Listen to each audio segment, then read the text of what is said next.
Live from the Donatorium, it is the Fat Minute. I am your host, the man living under the stairs, Don John, joined by my co-host, the little man in the boat, BVJ. Boat? And we are joined by our guest tonight, the man from Nantucket, Mike Weadon. Enough said. All right, so Muff said. The man from Nantucket. the man from Nantucket. So we are continuing our mini-series, our retrospective look at the decade of the 2000s. Last episode we looked at the year 2000, so today we are looking at the year 2001. Needless to say, a lot of fucking shit happened this year. Yeah. So we're going to start with... go ahead. I just said just a tad. Just a tad. So we're going to start with some cultural topics, and we're going to, of course, address the elephant in the room here. The biggest one being the 9/11 terrorist attacks. As we all know, 2 airplanes that crashed into the World Trade Center. Another one crashed into the Pentagon in D.C. I was in like 4th grade when this happened. I remember watching it, the news coverage live on TV. I remember they all pulled us into like a classroom. And I mean, we kind of knew, but we kind of didn't know at the time that like our way of life had changed forever as this happened. And of course, these attacks spawned so many other things that happened that year, such as the biggest one being, the invasion of Iraq and the beginning of the war on terror. Well, not Iraq, the invasion of Afghanistan, excuse me. So, I mean, what do you guys remember? Somebody else made that mistake, too. Yeah. W. So, what are you guys' thoughts on that day? I'll go ahead, Mike, just so you can get a... I don't know what I was going to say. I just totally stroked out. Anyway, I'm going to go ahead. Well, Michael and I were actually in the same classroom when we found out what happened. And I remember it was Mrs. George was our teacher, and she got a phone call, and, it was like the landline for the classroom. She goes over, she answers it. It was either her son or daughter, and we only hear her responses to it being like, what? Who? When? When? Why? How? How did it? And she finally hangs up the phone. She turns to us, and she just says, kids, some people in the world will just never get along with each other, and that's all there is to it. And she just walked out of the room. That was my memory of it. What about you? He was right. Pretty much the same thing. I mean, yeah, I remember distinctly, like after that, what Blake said, there was a lot of panic, like, being, residents of Maryland. I remember there was a girl, I think she said her father worked in D.C. and people thought like the Pentagon got hit. Mm-hmm. I remember she was crying hysterically, and I remember like shortly after that was like recess. Mm-hmm. And I remember, I don't know, I mean, it was just like little kid talk, but I remember kids talking like thinking it was the end of the world and stuff like that. I remember kids talking about that, like they thought like it was more like bombs were dropped. I don't know, something like that. Right. But I remember my dad telling me a story, because my dad at the time, he had a construction job and he would work out of town, and he was actually trying to remember where was the plane that was supposed to hit the Pentagon? Where did it hit actually? Somewhere, like somewhere in Pennsylvania. Yeah, because like the people on the plane like intervened. Yeah. Yeah, well, my dad was working somewhere in PA on a construction job, and he was maybe like 30 miles away from when the plane hit, and he had told like me and my mom that they thought like a bomb went off, because it like when it hit the ground, because it was going so fast, he said they saw like a mushroom cloud in the distance. Oh wow. And my dad and his coworkers, like they were just kind of blown away. They're like, oh, what the hell's going on, man? Mm-hmm. And they actually said eventually like FBI and like guys in suits showed up, like to my dad's job, like on the construction site they were at, and like these guys in like suits, like my dad said, they look like the Men in Black. Like we're talking to his like manager, like his manager there. I guess trying to tell him like be hush hush. But yeah, I mean, not to throw my dad under the bus, but I guess I just leaked information. Whoops. So yeah, no, that's my personal experience to it. Yeah, I looked it up. It happened in Stony Creek Township in Somerset County in Pennsylvania. Okay, yeah, I think my dad was somewhere in Somerset. Yeah, and like talking about that specific one, the one where that plane crashed in that field because a lot of the passengers basically like interfered with the hijackers. I remember when that story broke out, my stepdad had the dumbest fucking remark to it. My stepdad actually got mad about the other 3 planes crashing into the World Trade Center and then the Pentagon. He got mad because he was like, well, look at the one in Pennsylvania. Did nobody on either of those planes want to be a hero that day? What the fuck? Those are actual words from my stepdad's mouth. I distinctly remember those at the age of 10 coming from his mouth. So in case anybody ever wonders why I don't talk to my parents anymore. Jeez. Reason number 35. Right. Only 35. You're being generous. But yeah, like I said. Well, that was 35 at the time. Yeah. But yeah, like I said, just that was just a very surreal day, especially for, our demographic, because we were so young, and yet at the same time, like I said, we knew, but we didn't know just how big of a day that was. Not just for us, but for the world, and just the human concept in general, really. It absolutely changed everything. And I remember here's another topic we're going to touch on briefly.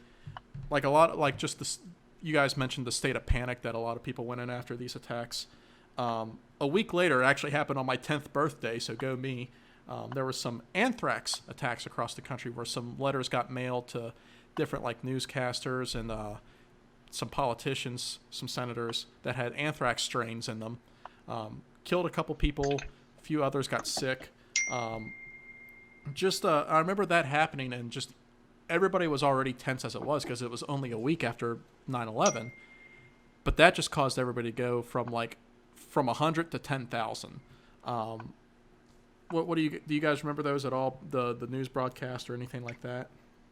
The anthrax? Yeah. Yeah. No, not really. No. Go ahead, Mike. I mean, I don't remember like anything specifically, but I remember people talking about it. Right. And I feel like people thought it was connected somehow, but it's just because they just happened like one after another. It was kind of like bad things happen in threes. I mean, I don't remember the time frame, but like sometime after anthrax, it might have already been in like the beginning of 2002. I can't remember, but it was like the whole like DC sniper. Yeah. Was that like 2001 also? That was 2002. Oh, Yeah, okay. I think. But it was like 9/11 September, so it's like a few months later, like after anthrax, there was the DC sniper, and I remember being like a little kid, like I think I was like standing. There used to be like, you guys probably remember the county market. Yeah. Yeah. I remember standing in line with like my mom. It might have even turned a giant eagle then. But anyways, I remember standing in line with my mom and seeing like magazines about it and stuff. And I was just like, I don't know. I was 10 at the time, so I was just kind of like, what's going on, man? Yeah. Yeah, it was like that. I mean, maybe beforehand we just were, I guess, ignorant to it because we were so young and innocent. But that just really seemed like the beginning of like the nonstop. Like there always had to be something scary going on. Yeah. Just ever since then, it was like there always had to be this threat, this fear, or whatever. And I guess like the anthrax attacks was a premonition of things to come in terms of like our government at the time not getting anything right in terms of the intelligence community. But everybody's first thought was when the story of the anthrax attacks broke out, everybody's first thought was oh shit, is this Al Qaeda? Which for good reason everybody had reason to think that. And then we had people as high up as the White House going, yeah, this looks like it might be Al Qaeda, but the FBI is like, no, it probably isn't. And then we find out afterwards it wasn't. It was some dude in the military it was a doctor working on an anthrax vaccination who was trying to like keep his program from getting shut down. Jeez.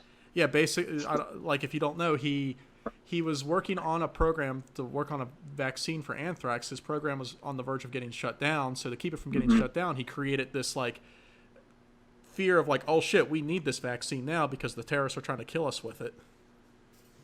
Oh. Yeah. Kind of like aiming That's like topic. it's like something from a movie almost. Yeah, but that's what the FBI says happened. There are some, not necessarily holes, but there are some, because the guy killed himself before, the FBI could really charge him or anything, but that's what appears to be the case. But yeah, I remember that happening, and like everybody was like, oh my god, it's like the second wave of the terrorists trying to attack us. It's, and I remember like even a lot of people were even like the media, and I remember my teacher going so far as to be like, like, if you have to buy envelopes, don't buy like the ones that you have to lick the close. Buy the ones that have like the stickers that you could peel off, because like they're trying to like poison the adhesive that you have to lick and stuff. Like that's how terrified people were back then. Yeah. I remember. Yeah. Yeah. But like I said, just like that one day changed life forever, and it, like so many other things were connected to it that just it was like it was scary at the time, and I think the only reason it wasn't even scarier is just because of how young we were. Well, like building on that real quick, before I sat down to do this, I asked, my wife, like, oh, do you remember what it was like? And I mean, she's only a few years younger than us, and so she would have been in the second grade at the time, and it was somehow like, for others it was like this scary, frightening thing, and then for other people it was like this confusing thing. And she remembered how one by one, like all her classmates kept going home early, and their parents kept picking them up, and she went home with her brother, and her dad was like on a business trip, and her mom, was upset the whole day.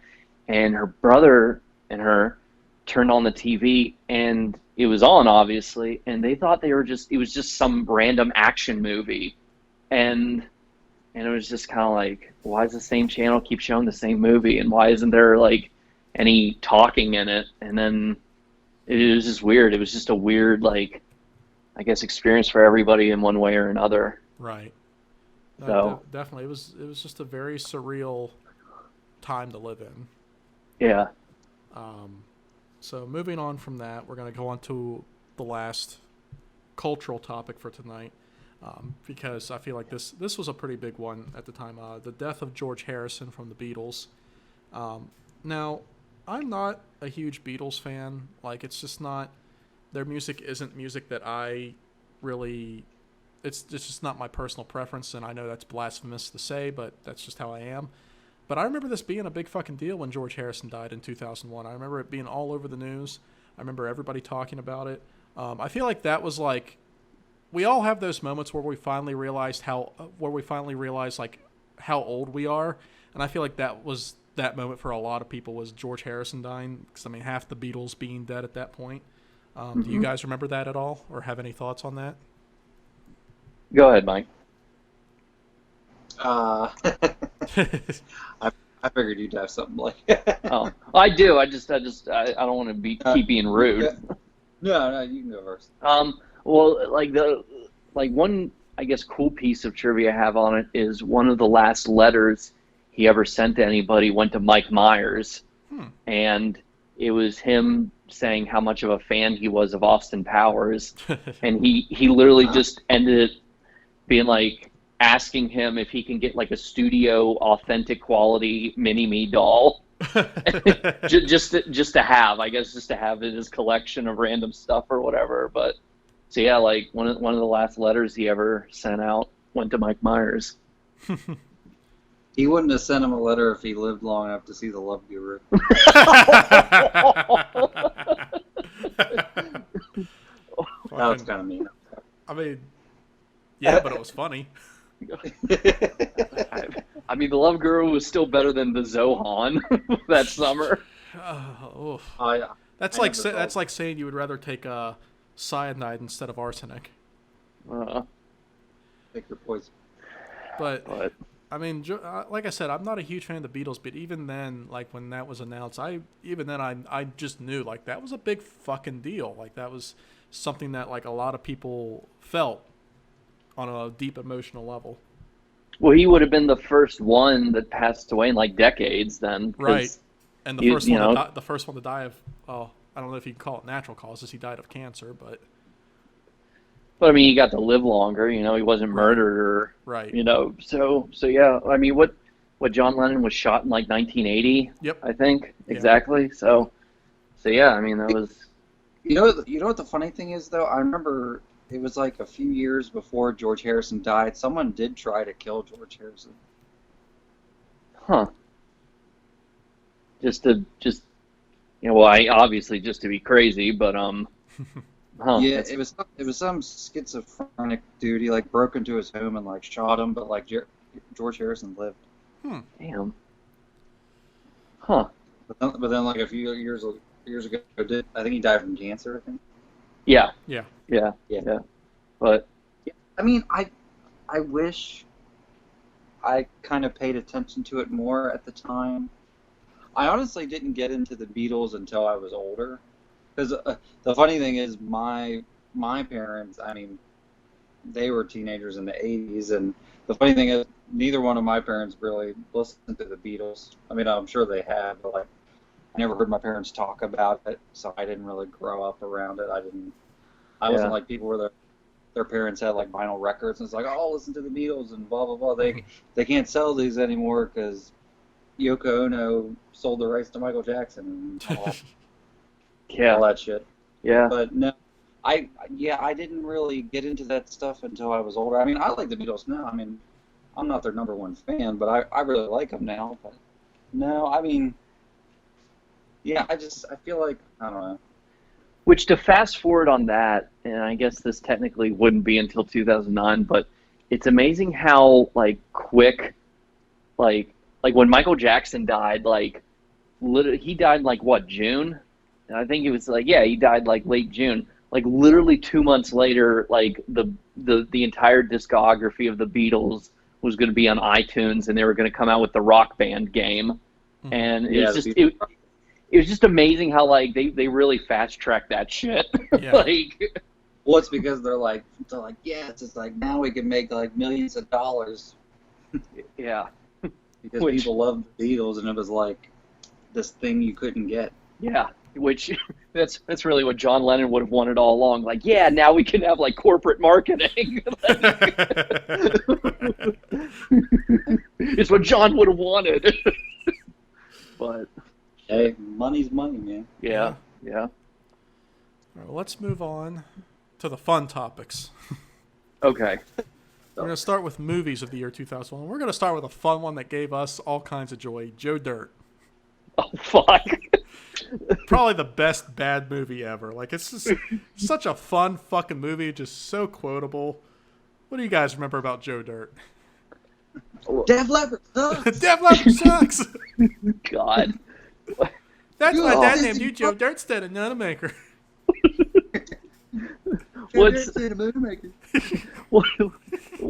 the speech he has on like fucking fireworks or whatever? Like, fuck, man. He just like names off all these different kinds because the only thing that guy has is those little snakes that like snakes burn and sparklers. And twist. Snakes and sparklers, yeah. You don't have any swing splitters? No, yeah, and then he not even one. Whistling bunhole. He straps that bomb to him, and the cop's just like, "Don't worry, folks, it's just a septic tank." And he hits the top, and all that shit goes on him. And he's like, "I got the poo on me." It puts the Joe Dirt in the hole. I still have not seen that from like start to finish. Are you for real? Really? I kid you not. I've seen like most of it. I'm not even 100% sure what the actual, if you can call it, like what the plot is. Like he's trying to find his sister or like what? Or No, he's trying to find his family. Oh, okay, that's fair. You know what's the funny thing is, I mean, spoilers for the movie, but you know, it came out in 2001. But, yeah. like he has a sister, and then there's that whole scene with Jamie Presley where like he thinks she's his sister, but then he finds out she's not. Yeah. But then when he finally finds his parents, No mention of a sister. They never mention his sister again. Yeah. Which like his actual. Which like it is like oddly perfect if Jamie Presley was his sister, because like I don't know, like I mean like just actors, like Jamie Presley does kind of sort of look like she could be David Spade's sister in a weird way. Yeah. Well, that's the thing too, because like then he loses his excitement. She's like, "Well, do you just want to call me your sister again?" Like I'm some kind of white trash perv. Yeah. Like I'm your sister. I'm your sister. Oh, you're my sister. Just a funny, stupid fucking movie. I love Christopher Walken in it. He's just like, back in my days in Brooklyn. I mean, Kansas. Yeah, that was. My uncles thought that scene was like the funniest shit ever. Hey, you're coming at me all wrong. You talk to me like that again, I'll stab you in the face with a soldering iron. You got the wrong tone. God, I love that, and I love when those kids, like, there's like that chemical thing, and like he saves the kids in the room, and he doesn't want credit for it. He's like, "No, it wasn't me. It was Joe Dirt, Joe Dirt, Joe Dirt." He's just yelling. And then, of course, the most iconic, like, I guess back and forth is him and that like Louisiana guy that you can barely understand, who was like the janitor or whatever. And it was like, you listen to that scene now, it's like, oh, well, there's that goes into the file of jokes you can't get away with in 2020. Nah, homo ain't make it. You like to look at homos naked? But he was okay with it. He's like, that's cool, man. It's all right. Yeah, That's true. That's true. Joe Dirt was very progressive for 2001. I mean, he likes to look at homos naked. Goddamn. He's like, okay, whatever, man. Everybody know that. Goddamn, boy. Goddamn, boy. And I just remember, like, for Toy Story 3, since it came out after Ernest passed away, they announced that dude was going to replace him as Slinky Dog, and I'm like, that's like really perfect. That's like the only eligible candidate. Oh. Yeah. But next movie, Shrek. Oh, fuck. Dude, we got a great list for 2001 as far as movies go. Shrek was, like, I haven't seen the movie in a while, but I remember, like, really enjoying Shrek, and I didn't realize it at the time until, much later, just how important Shrek was for DreamWorks. You didn't let me finish. Okay. Because Shrek, I didn't know this. Shrek won Best Animated Picture of 2001. It actually beat out Monsters, Inc. And I think, like, Shrek was the movie that really made DreamWorks Studios a much bigger deal than it was. Well, it sure as fuck wasn't Ants. No, and I was getting to that. So I was getting to that because before Shrek, DreamWorks only had like a couple movies out so far. They had the first one was that you mentioned, Ants, which was really just a plagiarism of Bug's Life. Yeah. And then it like legit was like the guy who started DreamWorks left Pixar and took the plot with him. I understand, and it's like, yeah. I'm sorry, I don't want my child to hear Woody Allen's voice for multiple reasons. Yeah. And then after that, I think was The Prince of Egypt, which is kind of has a cult following now, but at the time wasn't like too terribly big. The Prince of Egypt was decent though. That was a decent movie. Yeah, but like it didn't like explode, in terms of popularity. Did DreamWorks did they make Road to El Dorado? They did. That was the next one. And which Road to El Dorado is okay, but it's basically like Ants is basically a plagiarism of Bug's Life. Road to El Dorado is basically a plagiarism of the Disney aesthetic altogether, like to the point that people to this day still think it's a Disney film. I would say Road to El Dorado has more so the cult following than Prince of Egypt right now. Definitely, yeah. Yeah. I don't know. I see a lot of people like post like the songs from Prince of Egypt a lot.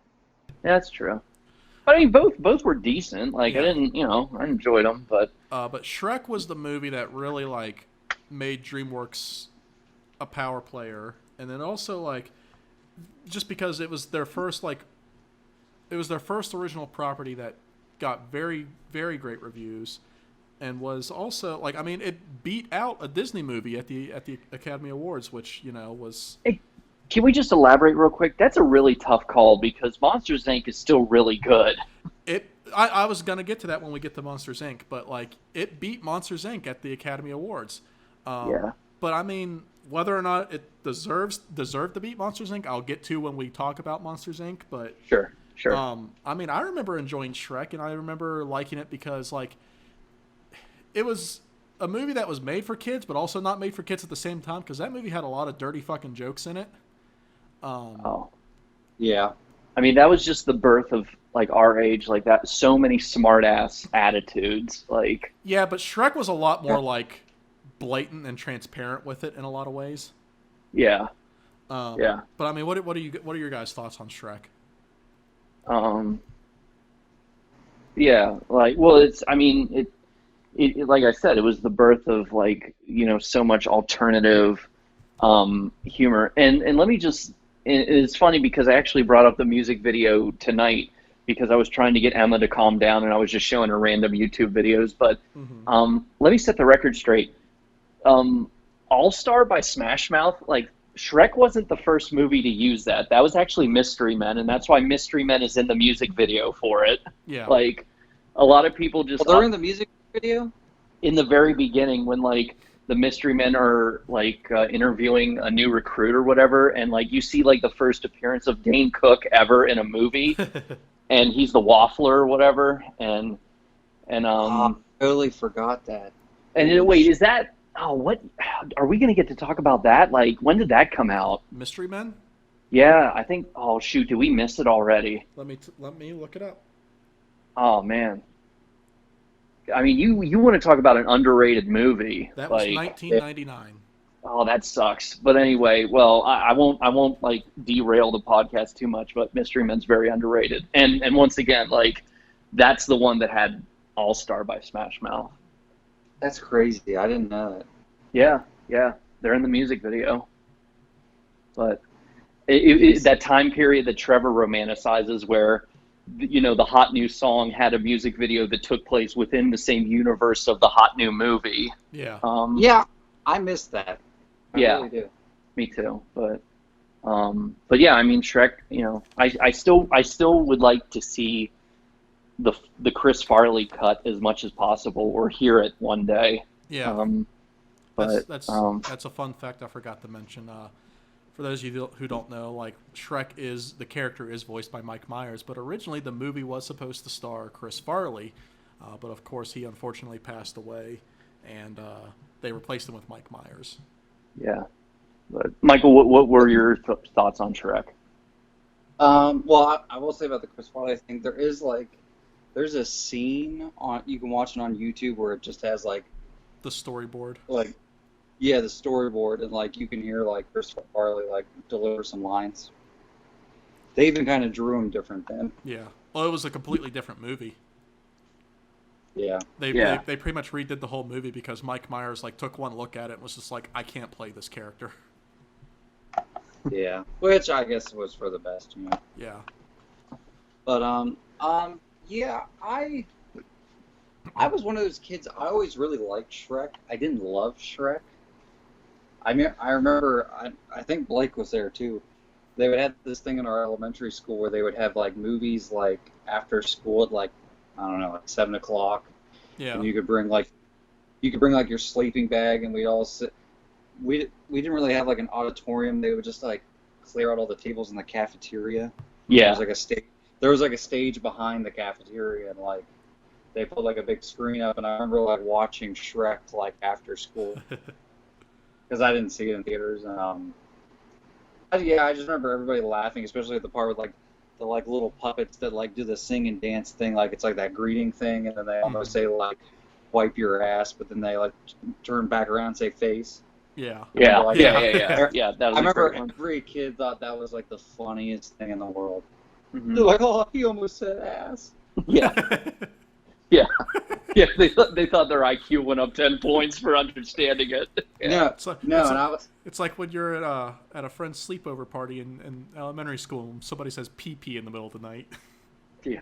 yeah. No, it was like that. I was like that around that age when I remember watching that one to go off topic, but watching that MTV Spider-Man cartoon, Yeah. and they would cuss in that show, and I'm like, oh my god, like they cussed in the Spider-Man cartoon. This is so edgy. But that's kind of how I felt with Shrek. Like it was just like, oh yeah, okay, this is like almost adult stuff. Yeah. It's like he's like bathing in mud and you know. So your grandfather's Ogre. My favorite joke though, I think they do it in the first one too, is like when they go and like they think they found the princess, but then you see like the big bad wolf in the grandma outfit, and he just goes, what? Yeah, that's the best. He's like rushing He's through the always my house, favorite. like gasping and stuff, and yeah. My favorite. Go ahead. Oh, go ahead, Donnie. Go ahead. Go ahead, Donnie. Oh, well, then, like, once again, like, jokes that they shouldn't do today is, like, in the next movie, when Prince Charming or whatever, like, the same situation happens where he thinks he's saving Fiona, and it's the big bad wolf, and he does the what line, and later in the movie, he's like, I went through all that just to find a gender-confused wolf. And it's like, oh, God. My favorite joke that ever spawned from Shrek was the YouTube cult classic video "Shrek is Love, Shrek is Life." Oh God! It was used with Gmod. I have a coworker of mine loves that video, and his favorite moment out of all of it is just the random poster of Michael Jordan in the background. All right, let's move on to our next movie, since we brought it up, Monsters, Inc. Monsters, Inc. I actually rewatched this either last night or the night before. I watched it. It's on Disney Plus, and let me tell you, on 4K, that movie looks fucking fantastic. It's barely aged at all, and it's definitely my favorite Pixar movie of all time. Like even as a kid when that movie came out, I immediately fell in love with it. I love how it's a very clever take on a classic childhood fear, the monster in the closet or the monster under the bed or whatever. Yeah, it's just a fun and well written and clever movie. And like I said, Shrek beat this movie for best animated feature. Whether or not Shrek deserved to do that, I don't think so personally. What do you guys think? So let me just say that like Shrek beating it for best picture, that has to be like the animation equivalent of when Forrest Gump beat the Shawshank Redemption. Like that's just such a hard call for me, at least in my opinion. Yeah. But no, Monsters Inc. like over time it really became underrated. But it's still not as underrated as Bug's Life because at least Monsters Inc. got a prequel. Which the prequel I arguably like the prequel a little bit more. I think it's funnier at least. Monsters Inc. probably has more heart. Or is more emotional, but like the jokes in Monsters University, like that, it's very underrated. Like if you didn't even bother seeing it before, you should try to check it out because it actually is fun. But probably my favorite joke in Monsters Inc. is when they're having like the contest during the workday, and they're filling up all the canisters, and Sully just comes out and goes slumber party. Like it's so wholesome, and funny, and So yeah, no, Monsters Inc. is great. I also want to point out how Sully has the same face as my good friend Tate Griffin. Tate, if you're watching, I'm sorry, but man, you need to take a look at the mirror because you look like James P. Sullivan, my man. Oh, God. Mike, I never knew your opinions on Monsters Inc. Michael. Yeah, can you hear me? Yeah. Oh, now I can. Yeah. Okay. No, I was gonna say, is that the monster's full name? James P. Sullivan. Yeah. Yeah. Okay. No, that actually, I feel terrible saying this, but I've actually never watched that movie all the way through. Really? Huh. I know. I mean, it's on Disney Plus.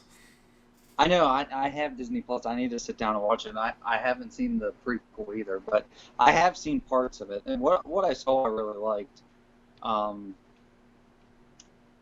yeah, no, it's a really interesting concept, especially the whole thing where kids actually like they're afraid like kids will actually like kill them or something like if Yeah, they yeah, touch them. From what I remember, Yeah, they like shave one monster down and like sanitize them or whatever. yeah. yeah, yeah. And But I guess a question I'll ask you guys since you guys have watched both movies, but what do you think has aged better, Monsters Inc. or Shrek? I haven't. I see, haven't. that's a really good question. Yeah, I haven't watched Shrek in a while. But based on what I remember it pretty vividly. So based on that, I would say Monsters Inc. has aged better, just because it's timeless in the sense that, like I said, it's a creative, clever take on the classic childhood fear of the monster in the closet. So if you were to show that movie to a kid today, they would still like be able to relate to it on a very heavy level. Yeah. Whereas I guess you could kind of argue the same about Shrek, because Shrek is a weird take on the classic fairy tale type thing. But And don't judge a book by its cover, like beauty is on the inside. And yeah, but I feel like Monsters Inc. has aged better because it's a childhood fear that almost every kid has. So they would be able to relate to it on that level, and it has a lot more heart in it than Shrek does. yeah, I Yeah. I think my best answer for you is I'll probably show her both, but I will show my daughter Monsters Inc. before I show her Shrek. Yeah. So Okay. that's my answer. But All right. Well, let's move Cool. on to the next movie, a movie that spawned a franchise that has been the butt of many a jokes from us, The Fast and the Furious. oh fuck. Yeah. So far, you've said that after almost every movie I've mentioned tonight. Me? Yeah, I don't know. It's just it's a weird feeling. yeah. The Fast and the Furious. I did not watch this movie for the first time until over a decade later, and watching it for the first time, I was just like, it's a cool popcorn flick, it's all right. But I don't understand how it spawned a franchise. And what's more, I don't know how it spawned a franchise that has gotten as over the top as it has. I don't know at what point that franchise took the major fucking left turn it took. But goddamn, like the only other movie in the franchise I've watched was, I think, the 7th one that we saw in theaters, Yeah. the last one with Yeah. Paul Walker. Yeah. And Yeah. that movie, like, killed my soul on multiple occasions. It was so fucking stupid. The peak was that fucking scene in the fucking Vin Diesel, when you fight the street always wins. And he fucking stomps down on the concrete, and it starts crumbling the whole parking garage like he's fucking Goku. I wanted my fucking money back. No, like What? by like the 5th movie, like Vin Diesel and The Rock were basically the Thing and the Hulk. Yeah. Like the fifth movie, they're literally like fist fighting and like knocking each other through walls. Like, I So, like I said, going back to the original, I thought it was a cool popcorn flick. I think it's a cool, like, I guess, action movie in a way. What do you guys think? Mike, you saw it first, so you go first. Okay. I didn't see the first one when it came out as well. I saw the first one I actually saw was the second one, Too Fast, Too Furious, and I just got to point out that the titles are amazing, absolutely amazing, but the second one's not a good one to start off with because like it's just it's probably one of the worst ones I would say. Mm-hmm. Yeah. But the first one I saw a few years later, and the first one I thought was really good. A lot of people I've seen a lot of people discredit it and say it's just kind of a Point Break remake, and instead of surfing and robbing banks, it's street racing and stealing cars. But I think it's different enough where it's not a ripoff, especially because, I mean, if you would compare like Dominic Toretto to Bodhi, like Patrick Swayze's character in Point Break, they're very different because Dominic Toretto is not a villain. Yeah. Yeah. And but yeah, no, I still rewatch the first one every now and then. I think it's a fun movie. It's one of those movies I feel like it really takes you back to that time period. Just like the look and the cars and the music. I mean, the cars with like underglow and the big goofy decal stickers and the early 2000s clothing, and the music was like all like alternative rock, like I don't know, you like bands like Saliva and stuff like that. And then what was the one rapper that was in the movie? I think it was Joe Roll. Monica! Yeah, no, Monica. I love that part. But yeah, like the racing is like over the top and like early 2000s CGI, but I just love when you see them like use the NOS and like the camera's like going through the inside of the car and you see fire. But like, no, I really like Paul Walker in these movies. I think he's like, I don't know. I think I like Paul Walker, like Brian O'Connor. I think I actually like him better than Vin Diesel's character. I like the whole like where he was secretly a cop and like that turmoil. I don't know. I mean, it's just a dumb fun movie. But I think the reason it lasted is because it had a little more to it. And plus, I think it also kind of filled the gap because like the people who loved like 80s and 90s like Macho Man action movies, like those don't really exist anymore, and the only thing we have is like superhero movies. Yeah. So I think Fast and Furious is kind of fills that gap, and that's why it's kind of evolved from street racing movies to just full blown action movies. That's definitely fair. That's definitely fair. I didn't even think about that. Yeah. Yeah, I feel like because I feel like every time they try to like bring back that genre, it doesn't work. Yeah. Like those like what was that Stallone movie? The Expendables. Well, not even. Well, I can't save the Expendables because I've actually never watched any of them, which is crazy. Bullet to the Head.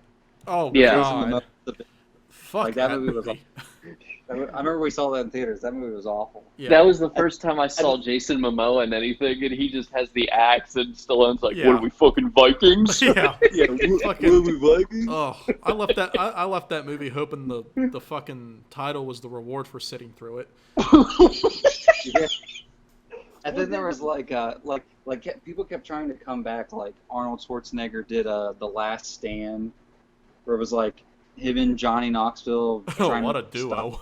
Like getting to the border. Yeah. When the goofy weird kid in class teams up with the jock. Yeah. Yeah, and it's just one of those things. It's like these like 80s action stars are trying to make their comeback, and we're just like, no, go back to the 80s. It's like. Yeah, it's like you mentioned the Expendables. Like the first one was like, man, like what you see is what you get. The second one is actually pretty good, and then the third one is just fucking painful to sit through. Yeah. No, I think you guys saw like every single one in theaters, but like it was always one of those things. I think I worked every single time, and I just haven't gotten around to seeing them. Yeah. I think like the first two times you were working, and then by the third time you were like, well, I didn't see the first two. Yeah. But I mean, like, yeah, I would say Fast and Furious 5, 6, and 7 is one of my favorite action trilogies ever, and it's exactly what you said, Mike, where we don't have like just action movies anymore. Like there always has to be like superpowers or aliens and robots or something like that, and like frankly, you know, Fast 5 and 6 and Furious 7, like they're everything that the Expendables 1, 2, and 3 ultimately failed to be, even if just because of the third movie. Like Furious 7 is at least a better third movie than fucking Expendables 3 is, and but no, I mean, and I didn't even see the first Fast and Furious until after I had already seen Fast and Furious 6, because I randomly saw Fast and Furious 6 in theaters because a bunch of people were going, and then like Mike was like, "Oh well, let's just watch all of them now in preparation for the 7th one." So we watched all of them in a row, and I was like, "Okay." Yeah, I had all of them up until the 7th movie, and like we watched them at your pop's house. Yeah, exactly. So, because you were like, I mean, what do you guys like specifically, like your thoughts on the very first movie? Well, I can say like when people bring up the critique of how the first movie is just a remake of Point Break, that is exactly what some people are saying remakes should only be today. Is like, if you're going to try to remake the concept or the energy or the idea of a movie, just change it around a little bit and call it something else. Like, don't slap a brand name on it, like for the sake of a soulless like logo title.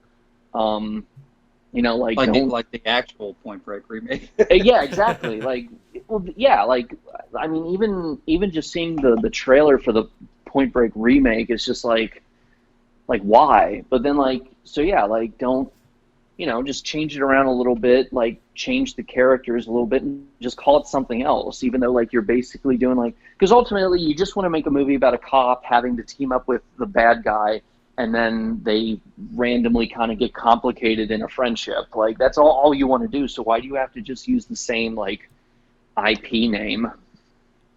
So yeah, I think, that's what I think is the Fast and Furious 1 is probably a better Point Break remake than the actual Point Break remake. Like I said, I think it's a fun popcorn movie. It's a fun action movie. Not quite like an action movie in the sense of like the 80s, like Macho Man movie, like you mentioned. But, it's just a fun, decent movie that you can watch for like an afternoon and be like, oh, that was neat, and then that's that. Yeah. Yeah. Let's move on to our next movie. I know you're going to have a lot to say about this movie, Blake. AI, artificial intelligence. Oof. I'm not going to say the F word again. Okay. Okay. So this movie, directed by Steven Spielberg. Great movie. Almost by Stanley Kubrick. Almost by Stanley Kubrick. Yeah. But yeah, great movie. And I think this was I saw this movie like right after it came out on home video. And like even at that age, I think this was the first movie that really made me think on a metaphysical and philosophical level. It made me think, what is being human? What does it mean to be alive? What does it mean to be a person, to be a being? Even at the age I was at, and it's just a great movie. It's a great food for thought movie. It's a great think piece of a movie. And it's just a well-made movie overall. What are your guys' thoughts on AI, starting with Blake? It's one of the more underrated scores by John Williams. Absolutely, especially like the score to the final scene, which the final scene is probably just the saddest ending I've ever seen to a movie. Yeah. Very bittersweet, at least. It's bittersweet, but it's still depressing in a way. Like, it's honestly just one of the saddest movies ever. Yeah. And I actually saw it, and I guess I don't want to name names, but I actually saw it because it was recommended to me by a buddy of ours who his mom passed away while he was in middle school. And I remember he's like, oh, it's good, you should see it. And I remember watching it and thinking to myself, this is absolutely the last movie in the entire world that you should have seen. And I'm not mocking his suggestion. It was a good suggestion ultimately, but I was like, I couldn't help but think to myself, you probably should have spared yourself from this. But it's just, I think it's one of the more underrated Steven Spielberg movies. And it was just like, Haley Joel Osment, like, was just so promising at that age. And it was just, it's really been one of the greater disappointments of any actor in the last 20 years to just see how he didn't really grow up to be another Leonardo DiCaprio, I guess. I don't know. But yeah, I mean, it's just, the music is beautiful, and it's just one of the saddest movies I've ever seen. So it's it in a nutshell for me. Mike? I feel like I'm the elephant in the room. But no, I've only seen it once, and it was a long ass time ago. I think I didn't see it when it came out. I actually think Blake had me borrow it. Yeah. I think I borrowed it from Blake and watched it.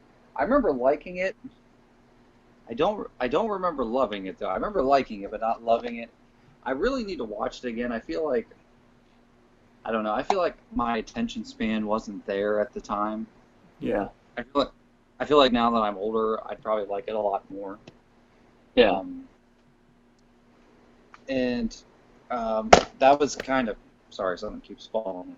But that was kind of in that transitional period with Spielberg, where I feel like his movies were starting. Not this movie, but like shortly after this, his movies were starting to go on the decline. Or he more just so- stopped being as fun. Yeah. Yeah. He kind of dropped the fun. Like, what did he kind do of- after this? Right after this? Yeah. Right. Well, I don't remember, was it Minority Report? yeah, which Minority Was it- Report is pretty good. Yeah, that one's good. I actually haven't seen all of that one, but from what I saw, it was good. Yeah. It's kind of more later, more like the mid 2000s. Like and not saying that they were bad, but like he made Munich, and then he entered the phase that like we kind of give Ridley Scott shit for, where he made like the historically accurate event movies. Yeah. Right. But yeah, not to interrupt you, Mike. Go ahead. No, and then he made like War of the Worlds, which I do not like that movie at all. Well, the biggest defender of it in our group was Trevor, and he rewatched it, and he was like, "It's just fucking Tom Cruise running away the whole movie." And I'm like, Yeah. Trevor, I tried to tell you that for years. How like the director of Indiana Jones and the star of Mission Impossible should have made a more fun War of the Worlds movie. Yeah. Yeah.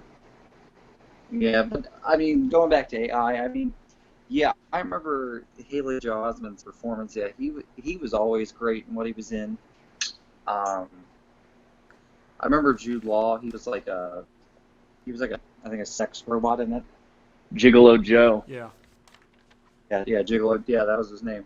I remember he was really good in it. I remember Did you guys ever watch Lizzie McGuire? No. Parts, Never watched it. No. bits of Well, it.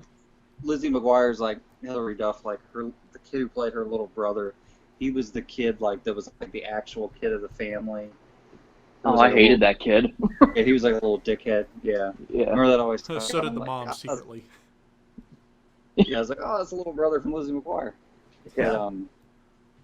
But, yeah, no, it's one of those things. Yeah, I really need to give it another watch. I feel like there's a bunch of movies in the early 2000s I've watched like once and I haven't seen again. I need to just go through and watch them all. Yeah. But yeah, no, yeah, and I agree with I'm really disappointed that like Haley Joel Osment doesn't do more. Yeah. Like he's one of those guys. He kind of pops up every now and then. Yeah. He pops up every time there's a new Kingdom Hearts game. He was in He's The in Boys. tons. Yeah. He's in The Boys, that Amazon Prime show with about the superheroes, like, and he just plays like a weasel dude, and it was just like I'm watching his character in that, and I'm like, dude, you're supposed to be like our other Leonardo DiCaprio. I don't know how else to say it, but He made that sweet Kingdom Hearts money and decided, hey, you know what? I can eat cake now. oh, fuck. Yeah. Moving on to our next movie. I mentioned last podcast how the year 2000 was like right before Pottermania really fucking kicked off.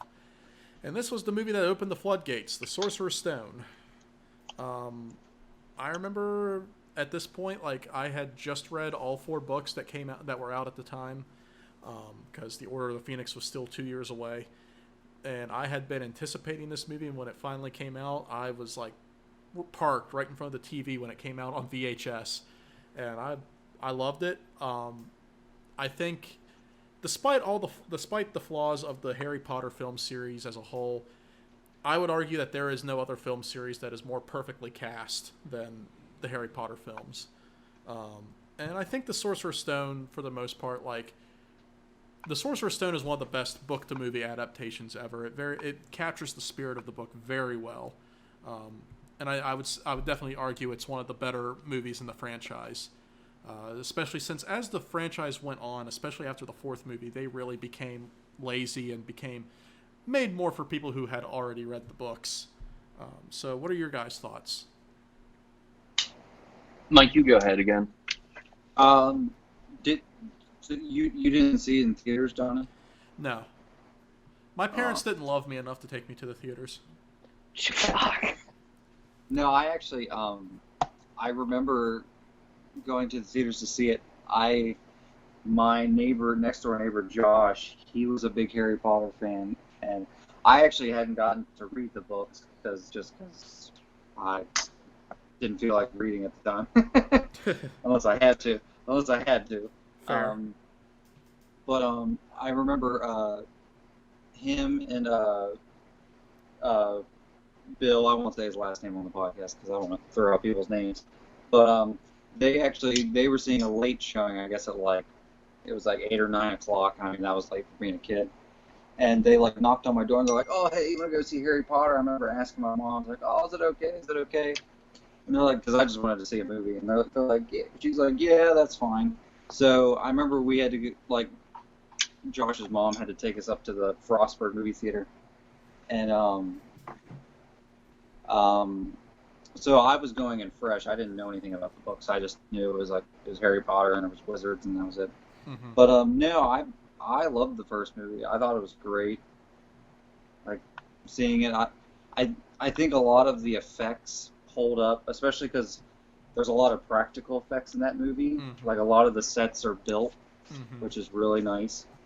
And I agree. Yeah, like I mean, I read some of the books after I saw the movies, but yeah, no, the movie's very faithful to the book. There's only like little tiny things that are missing, but nothing too extravagant. Yeah. But yeah, no, everybody's really, the cast is perfect. One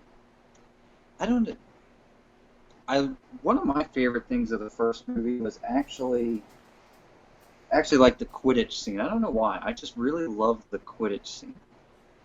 And we kind of did in the second movie. We didn't really get like a full Quidditch match like in any of the other movies. We got like little bits here and there. Yeah. And they were totally shoehorned in when it did happen later on. Yeah. Yeah, and like the first movie, like you really felt like even though it's just a Quidditch match, like it felt like a big deal, and you felt like the rivalry between like Gryffindor and Slytherin. And it was, I don't know, it was really cool. There was something really mystifying about that scene. Yeah. But yeah, no, it was cool because I mean, like later on in life, in 2012, I got to go to Universal Islands of Adventure, and I got to go when they had like literally just opened like the Harry Potter stuff. Yeah. They've expanded on it, but like the stuff I got to go to, like it was really cool because it looked a lot like the stuff in the movie. Like they had like Ollivander's like wand shop and stuff like that. And I don't know, like it's become a cultural phenomenon, and it's not going to go away. And I'm sure they're going to make more stuff eventually. But yeah, no, the first movie's. Blake, what are your thoughts? Well, like more so than anything that happens in the final act, like the Quidditch scene is arguably the big scene in the movie. Yeah. I mean, because it doesn't really get to have like a final fight or battle because he's still just a kid, so it's not like he has like a duel. Yeah. He's doing like the Ghostbuster cross the streams with Voldemort or whatever. But yeah. So no, the Quidditch scene was like that. Honestly, that's probably the big scene in the movie. And then for like one of the very few times, like I can actually say like the movie is probably as close to the book as it could have been for that time and that length, that runtime, and whatever. So, because I actually did read the first book, which is impressive because I don't know how to read. So, but no, like no, like the first movie is like it, and I watched it like maybe earlier this year because when the quarantine started, like Sci-Fi and TNT, because they're all owned by the same like parent company or whatever, they were like basically just marathoning Harry Potter all weekend. Like back in March, like the first real weekend that it was like, okay, everybody, there's like a virus, y'all need to stay the fuck home. Like the first week it really became real for everybody. And I rewatched it again, and like it's still charming. And yeah, I mean, of course, like they got John Williams to do like a theme song for like, you know, the new popular movie, and he nailed it again. Yeah. Oh yeah, the score's great. Yeah. And then, and I would say like probably like, and you were saying how the later movies got lazy, Donnie. Like another big problem with the later movies, and like I know they're supposed to be more mature and it's about growing up and stuff, but like the later movies, like they have this thing against primary colors, like everything's like gray and brown, and like they become sad. And yes, like I know like they're becoming young adults and the Dark Lord's back and all that shit, but like they like lose their color, and it just becomes annoying. Well, I think a lot of that comes from the fact that between the second movie and the fifth movie, like there was not a consistent director for these movies. I mean, they had a new director for the third one, and then a new director for the fourth one, and then finally, like they settled on their last director with the fifth movie. So I think just having a rotating door like that just didn't allow the franchise to settle on a aesthetic. Yeah. Yeah. And you can tell in the third one because like oh my god, a lot of the visuals changed in the third one. Like the school looked different. Yeah, like I remember watching The Prisoner of Azkaban for the first time as a kid and thinking like, did they remodel the school or something this summer? What the fuck happened? Like, none of this was here last year. Of course, I would say like as far as like color palette and aesthetics, like the Prisoner of Azkaban truly is like the happy medium between the first two movies and then the later movies. Like I felt it kind of had a balance for the most part. Maybe I'm just like completely by myself on that, but no, that was always my like story-wise. That was one of my favorite. Yeah, no, that is my personal favorite. The whole Sirius Black thing.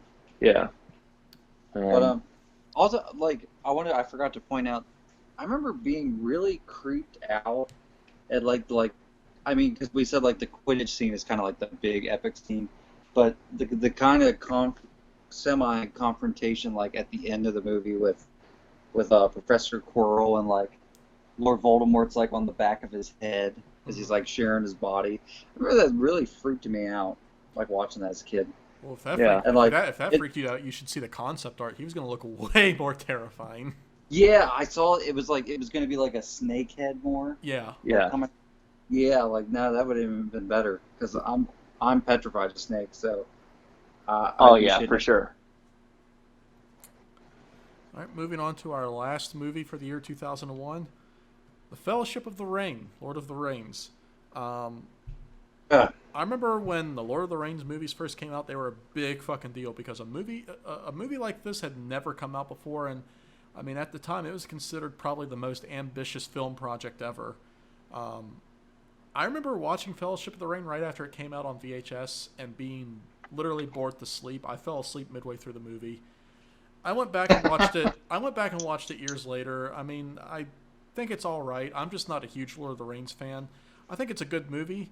I think the Lord of the Rings trilogy overall is a rare example of the movies being better than the book. Reading the book is almost a chore for me. But I mean, the Fellowship of the Ring movie, it's cool. It's fun. It's all right. Mike, what are your thoughts on Fellowship of the Ring? Well, at the time, I actually before the movies came out, I didn't even know what the Lord of the Rings was. Mm-hmm. I mean, I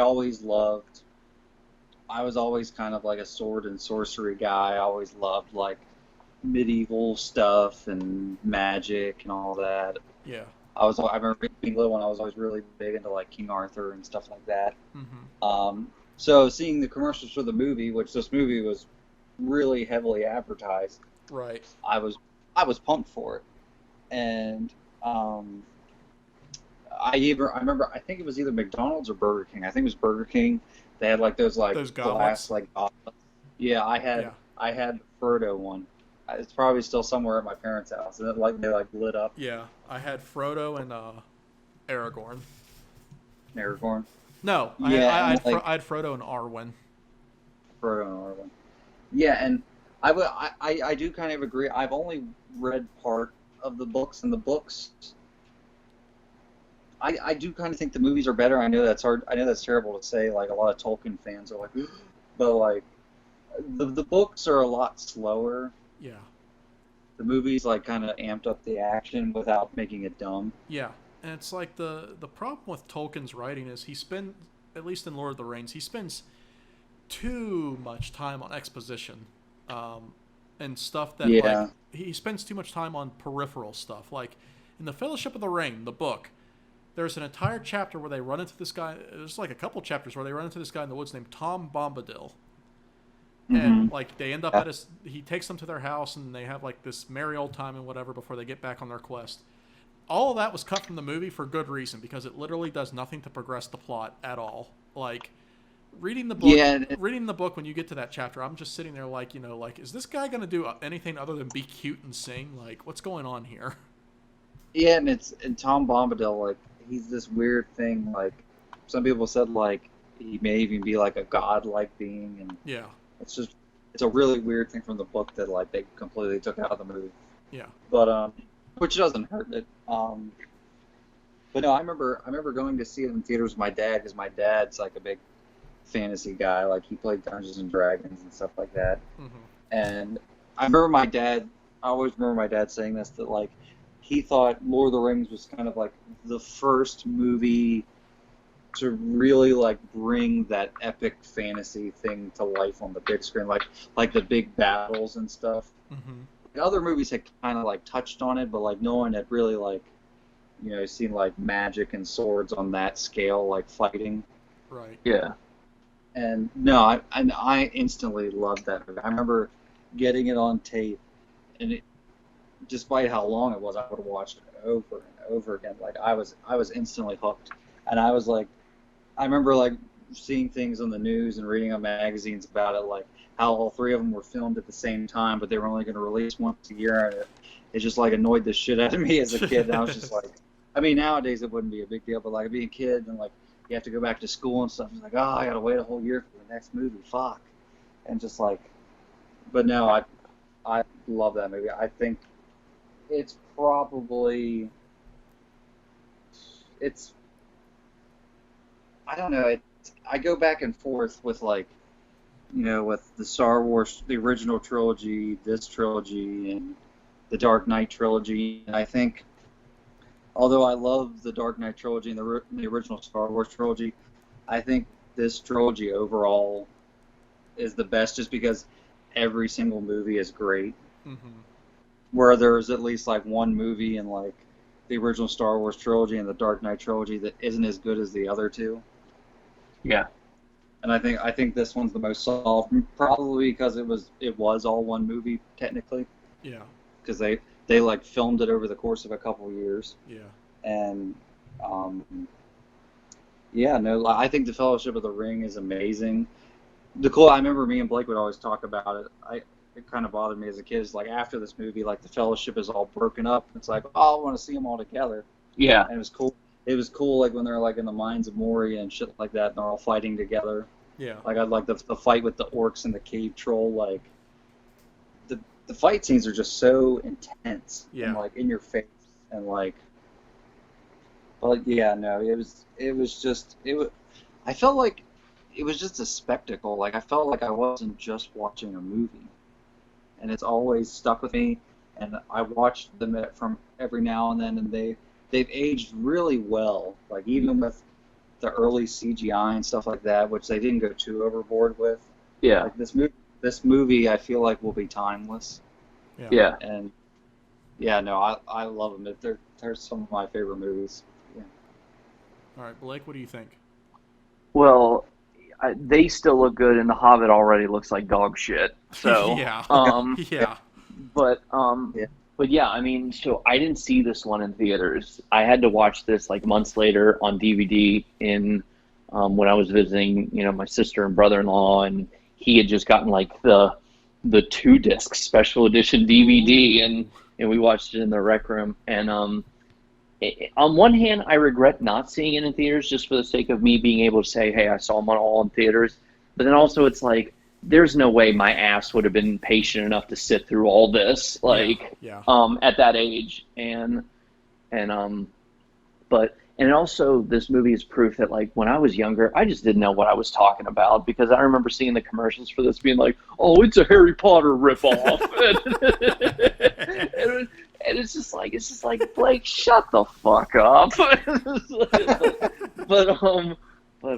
But no, like it's Return of the King is probably the best movie in the trilogy because it literally won Best Picture. But Fellowship of the Ring is probably my personal favorite because once again, like what Mike said, like they're all together and it's nice seeing them all together. And I understand like the whole point of the story and plot later on is that they are separated and that's their struggle, that's their suffering, I guess, is that they're separated. But it was nice seeing them all together. And I mean, there's not much for me to say about the film itself, but also like it is such wonderful proof that sometimes it is worth the risk. And I love that. I mean, it was New Line Cinema, but still it's owned by Warner Brothers. Like Warner Brothers took the chance to go ahead and film them all at once. And it's just like, what if there's like an alternate timeline where Fellowship of the Ring just fucking bombed opening weekend. And it's like, what do you do with those other 2 movies? But like, they went ahead and did it anyway, and that's awesome. And they never did it again, I feel like. The closest they went to doing that again was with The Matrix 2 and 3, and that's not even still the same thing. And, I mean, we'll get to that when it's 2003. But Pirates of the Caribbean kind of did it, too. Oh, well, yeah, I guess so. Well, but that was also Disney. Like, it's weird that Warner Brothers never again, like, really tried to do it other than with The Hobbit, I guess. Like, for example, like, they wanted to film the remake of Stephen King's It into 2 parts, and they did. And it was like, oh, well, we'll just make them one at a time, and if the first one does well enough, we'll go ahead and make another one. And it's like, it's Stephen King's It. If the first one, you can't go by the first one because that never went to theaters. That was a TV movie. Like, if you make it look good enough, like, people will go to that. And then guess what? It was the biggest opening weekend for September ever. And then they finally made the second one. And then, like, they did it again now with Denis Villeneuve's remake of Dune. Like, it's going to be 2 parts, but they've only made the first part. And it was like why do you keep bitching out on something that you succeeded at before? Yeah. So, no, I love how, they didn't do that, like, beat around the bush, like, afraid to put their feet in the water. Like, they just went ahead and made the trilogy. So, I love that. All right. We're going to go ahead and move into TV now for the year 2001. I'm going to run through some shows that started in the year 2001 that stood out to me, and then we'll go back and discuss them all and any shows that you guys remember from this time. Shows that started in the year 2001. Scrubs. I didn't watch Scrubs until a few years later, but I always thought it was a really funny, really clever show. I always enjoyed it. Samurai Jack, I fucking loved that show. I remember staying up late to catch Toonami as a kid so I could watch Samurai Jack. Fairly Odd Parents was probably my favorite Nickelodeon show for a while, or at least one of my favorites. Fear Factor started in the year 2001, which, speaking of Joe Rogan, Fear Factor is interesting to me because it's kind of like what I mentioned last episode with Survivor. This was like the beginning of reality TV and stuff like that. I don't know if you can count Fear Factor as reality TV. I guess it's kind of more of a game show. It's a weird blend of the two, but at the very least, it gave us that wonderful Chappelle Show skit. Yeah. But I remember, like, Fear Factor inspiring a lot of, like, playground mishaps among kids at this time. Just, I bet you can't do this or whatever. Yeah. And then the Justice League animated series started in 2001, which I always liked a lot. I'm not a huge DC fan, but I did enjoy the Justice League cartoon. And probably one of my favorite cartoons of all time started in 2001, Invader Zim, which was just like a really surreal and demented show as far as Nickelodeon cartoons go. What do you guys remember about any of these shows? Mike, you go ahead. Oh, shoot. Okay, all right, fine. He got Well, I you. went first last. He beat me to it, so it's only fair. But with Scrubs, like I'll maybe give it a chance one day. I feel like I can't say much on it. I just know that like our friend Marissa loves Scrubs, and I think her favorite episode is the musical episode, and she's like, she says it's one of the best episodes of any like comedic show ever. And then with Invader Zim, I feel like Invader Zim definitely planted the seeds for a lot of Millennial humor. a lot of millennials to grow up and then love Rick and Morty. Like that kind of planted the seed for that like interest, I guess. And then the Justice League cartoon was pretty good. I still think the roster was weird because even at the time I'm like, hot girl? Like I don't like. And that was just them like being like, oh, you know, like we don't just have one girl on the team, we have two girls on the team. Yeah. Which that's fine, that's cool, but it's like, I don't know, I felt like they could have maybe, I don't know, I just maybe Batgirl or something. It was just weird that it was Hot Girl. But and then Michael, I didn't even notice this until years later when Michael pointed out, like, isn't like every episode is a two-parter in the Justice League? It's been a long time since I've seen it, but that sounds kind of before familiar. Unlimited. Yeah, because I rewatched it a few years ago. Yeah, but before they switched to Justice League Unlimited, every episode's a two-parter. Yeah, which that's cool, but then also it's like, y'all really like just couldn't have just one episode at a time. But I don't know, I'm just bitching just a bitch. But Or just make the episodes an hour. Yeah, we can Or like handle 40 minutes with commercials. Mom will let me stay up. Just do it, please. So yeah, and then Fairly Odd Parents, like, honestly, like, that, you know, I feel like as far as, like, Nickelodeon in that era, people just want to bring up SpongeBob, but Fairly Odd Parents had a lot of great shows, a lot of great jokes, a lot of great jokes. Like, there was one joke specifically where it was doing, like, how Cosmo, like, was, before he was married to Wander, or like before he did what he was currently doing, he was terrible at every other job he had. Yeah. And he was like he was like granting all these wishes or doing all these magic tricks, and he was making all this like these mistakes appear, like, you know, like it was just all this like mishap. And then he appears before the shining utopia, he waves his wand, and it becomes this like big hot dump, and he goes, "I call it Pittsburgh." Like, forgive me for like terribly misquoting that whole joke, but like I barely remember it, but I just remember the punchline of him ruining this like shining city, and it's just like, "I call it Pittsburgh." Yeah, like that was great. Early SpongeBob was definitely great. I mean, so was the Fairly Odd Parents, but the Fairly Odd Parents definitely maintained quality much longer than SpongeBob did. Yeah. I mean, Chip Skylark, my shiny teeth in me, like, what a bop. Yeah. But, all right, Mike. I guess I'll go down the list here. I guess I'll go to Pittsburgh. Yeah. No thanks. I can't confirm that is in fact what Pittsburgh is like. Yeah. Scrubs, I never really watched Scrubs. I remember seeing like snippets here and there. I don't know, I feel like at that point in my life, I just wasn't really into those type of like, it wasn't a sitcom, but like those like comedies for like young adults. Yeah. I wasn't really into that kind of TV at the time. Like I said, I didn't discover it until college, so if that says anything. Samurai Jack, yeah, I love Samurai Jack. Samurai Jack was amazing. Yeah. I love anything that I believe his name's Getty Tartakovsky. Yeah. Anything he made, like Dexter's Lab, which is arguably my favorite cartoon of all time. And then like him and Craig McCracken, like Craig McCracken mainly did Powerpuff Girls, but right. Samurai Jack, you know, it was also not only like a great show, it was also very kind of pioneering for animation because like it was one of the few cartoons, if you noticed, nobody had outlines. Yeah, I was Yeah. going to say that. Yeah.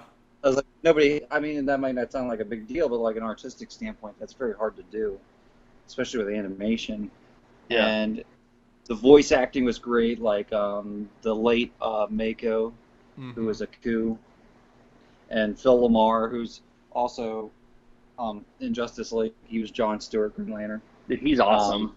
Yeah, he's just a great character actor. And I love the settings that Jack would go into. Like, even though like he's in the future, it felt like there was like different time periods like in the future, like Yeah. and weird science fiction things. Like I remember in the first like story arc, there was like dogs and they acted like British dudes, and there was like the Scottish guy. It was like the Scottish Highlander. Mm-hmm. His like peg leg was a gun, I think. And then there was a part where like even though it's in the future, he runs into like Spartans and stuff like that, and he teams up with them.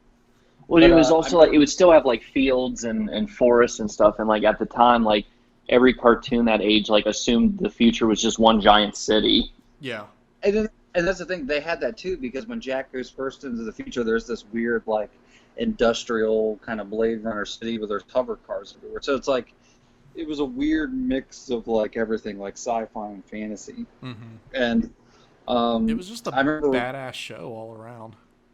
It was, and my favorite episode. It was an episode with barely, and that was the thing. There was a lot of episodes there was barely any dialogue. Mm-hmm. I feel like this one, like there was no lines at all.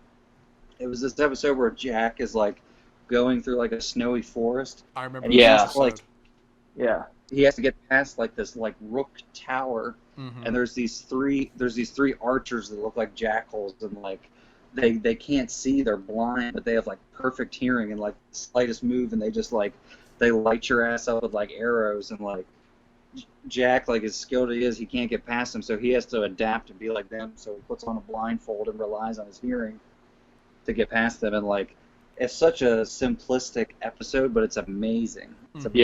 Yeah, no, that episode's awesome. Yeah. And I was always disappointed. I never got to watch like the newer season that was released a few years ago that kind of like wrapped it up since the show originally got canceled. I believe it's still on Hulu. Is it? I'm gonna have to watch it and then I saw they have like a new game out that like takes place throughout the whole show. Yeah. I heard that was pretty cool, so I might have to check that out too. One thing I heard about the revival is that it finally brings in the sight of blood, but it does a creative thing about it explains why blood never existed before in the show. Apparently. Oh, okay. But yeah. So. But I guess to get to the other shows, Fairly Odd Parents. Yeah, I really liked Fairly Odd Parents. For some reason, I can't. No like specific episodes really coming to my mind, but I always really enjoyed watching it. It was always funny, and I feel like it was one of those shows. I don't know if like I feel like the seasons were kind of they would come out sporadically, like it would go on hiatus and then it would come back. Yeah, it had a very weird production cycle. Yeah, and I can't think of any episodes specifically, but I remember always really liking the characters. I love Cosmo and Wanda. Mm-hmm. It was always really funny. I never got to see those. Did you ever see those movies they made where it was like with Drake Jimmy Bell was older? Yeah, I didn't get to see those. God. I saw the first one. I mean, it was the first. I saw the first one. I never saw the other ones, but I mean, the first one at least is actually like really good. The recession hit us all. Yeah. Like I mentioned earlier, how like the Fairly Odd Parents maintained quality much longer than SpongeBob did. Like SpongeBob declined after that first movie, like hardcore and steadily as the show went on. The Fairly Odd Parents didn't decline until much later when they introduced that goddamn dog into the mix. What dog? Yeah, I wasn't even watching. But yeah, like they had they at one point they introduced a fucking fairy dog who talks. Okay. Yeah, and it was stupid, annoying, and it made no sense. And then after that, they took it a step further where the final couple seasons where they made it so that Timmy has to share Cosmo and Wanda with another kid. And the reason being is that there are more sad children than there are fairy godparents. So Okay. Messed up. it just really, really jumped the shark at that point. Huh. But what was another show? Justice League. I am a huge fan of the Justice League cartoon. Really, the whole like '90s to early 2000s like DC animated universe. I mean, it started with Batman the animated series, and then went to Superman, and Batman Beyond, and Static Shock, and then finally Justice League. And it was great. I loved that cartoon so much. I was so excited every time it aired. And I agree. The whole like Hawk Girl thing was kind of weird. Well, that cartoon was what made me fall in love with the Jon Stewart Green Lantern so much. Yeah, he was really good. Yeah. Probably the best version of him, because I feel like anytime I've seen him in anything else or like read him in comics, he's not as cool as he is in the cartoon. Yeah. I do like the romance they do with Jon Stewart and Hawkgirl. Mm-hmm. Yeah. They touch on that more later, and then you find out because the shows would kind of air at different times, but Batman Beyond had that episode with the future Justice League, and there was the future Hawkman. His name was Warhawk, and you actually find out that when they had that one crossover episode that Jon Stewart was his father. Yeah. I think at the time in the show, Jon Stewart and Hawker were broken up, but that was his sign that he's gonna get back together, and that's his son.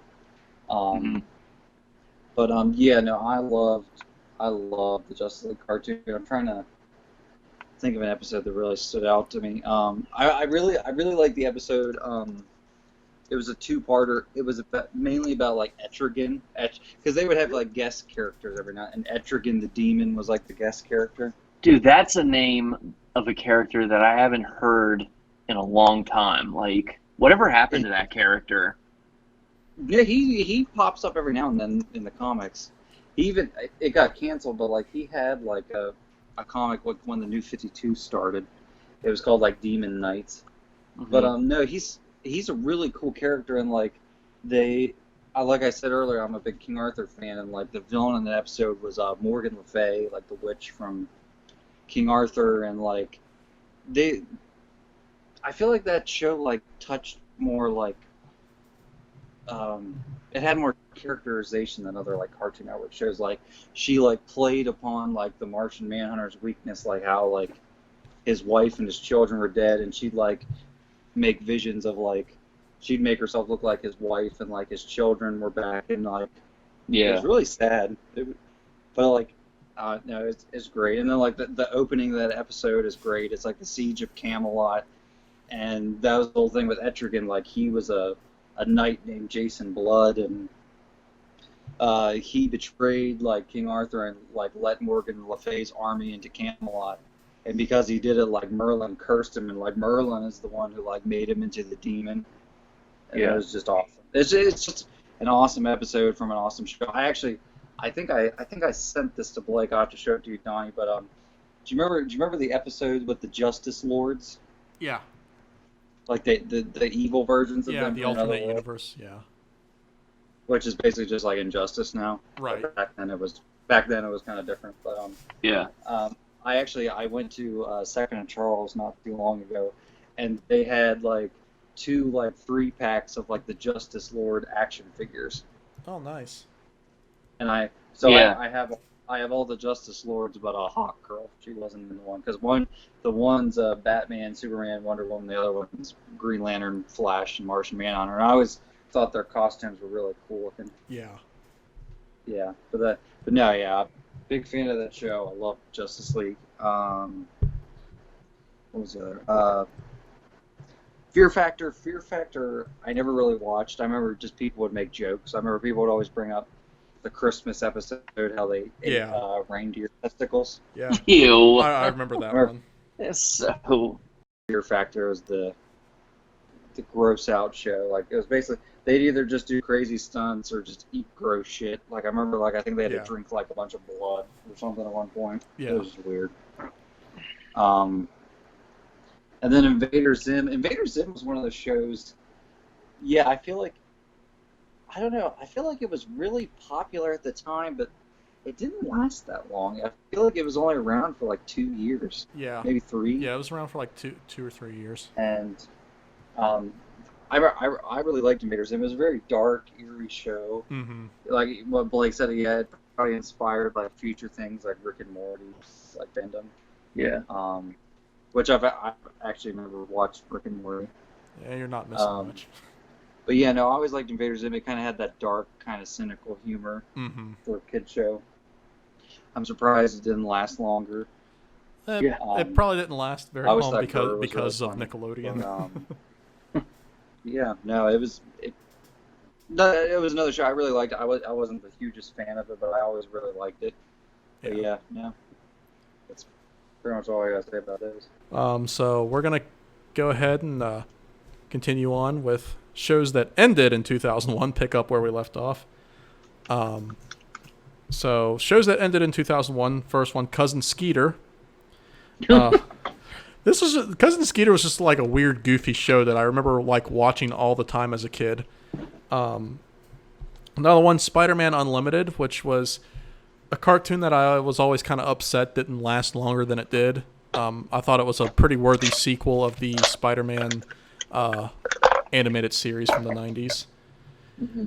Another show that ended in 2001, Mr. Rogers' Neighborhood, which I felt like was the end of an era for television as far as that goes. Like, I feel like that was a show that, like, kids and their parents both went, were very surprised that was ending because that was just a show that had been on TV forever. Did he die, or when did he die? He died, like, 2 years after the show went off the air. Like, 2 or 3. He just retired, I guess? Or? Yeah. Oh, okay. Batman Beyond ended in 2001, which was a fucking badass cartoon. Oh, yeah. Batman Beyond was just fucking awesome. It was basically like, in the 90s, Marvel tried to do like their Marvel 2099 thing, and it didn't do very well outside of like Spider-Man 2099. But Batman Beyond was like, we see ya and we raise ya. Like, Batman Beyond was just fucking awesome. Yeah. And then another show that ended in 2001, Reboot, which was like, it was a show I remember finding on accident, just like stumbling across as a kid and kind of getting hooked on it. And it was just like, it's a very like cult classic show.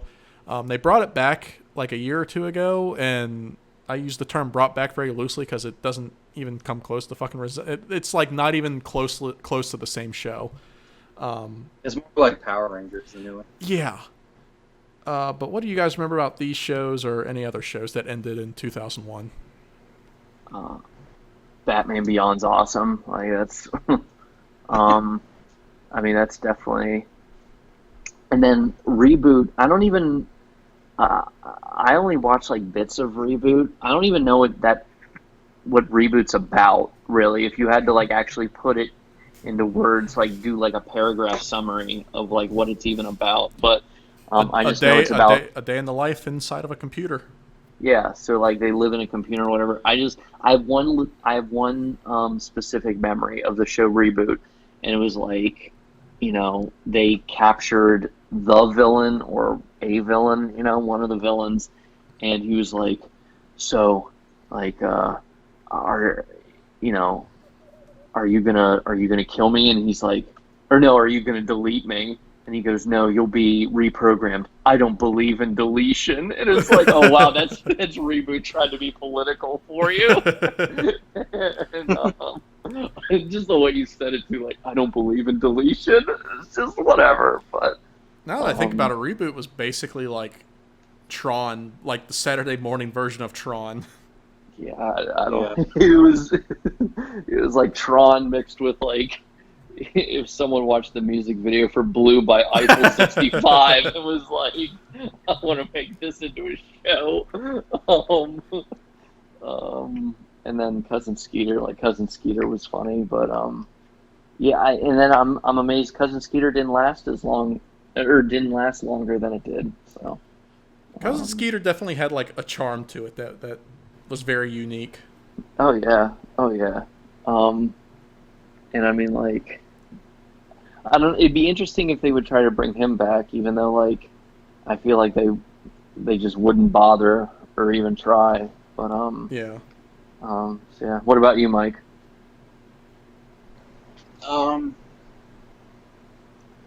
Sorry, I had Skittles in my mouth.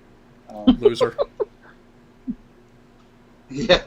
Um, Sorry, I had Skeeters in my mouth. Sorry, that was you.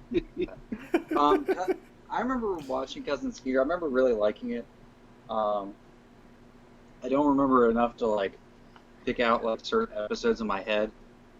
Yeah. I remember something that sticks out to me. I remember Burger King had these toys for like the kids meals, and they weren't like there was a different toy for a Nickelodeon show. Yeah, I remember that. Yeah. And then one of them was like a Cousin Skeeter like finger puppet or whatever. Yeah. It was like little Cousin Skeeter finger puppet. Then they had an Animorph. And by finger puppet, it was literally like you put like your index and your middle finger in his butt pockets and you like move him around. Yeah, that was exactly. But that's just a great sentence. A little Cousin Skeeter finger puppet.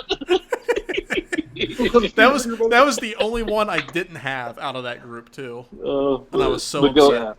But go ahead, Mike. And they had like the Animorphs like watch. It was like the hand like grabbing the watch. Mm-hmm. Yeah. But then they had the best one was they had Action League Now. It came with like all 4 like little minifigures. Yeah, it was like instead of doing them all separately, like it was just like, okay, just put all 4 of them in the same bag, whatever. Yeah. Yeah, and that was great, and I had that. Like that was they definitely didn't get stingy with that one. Like honestly, like Burger King putting all 4 Action League Now members in the same pouch is the closest we've ever gotten to Medicare for all. Universal Health.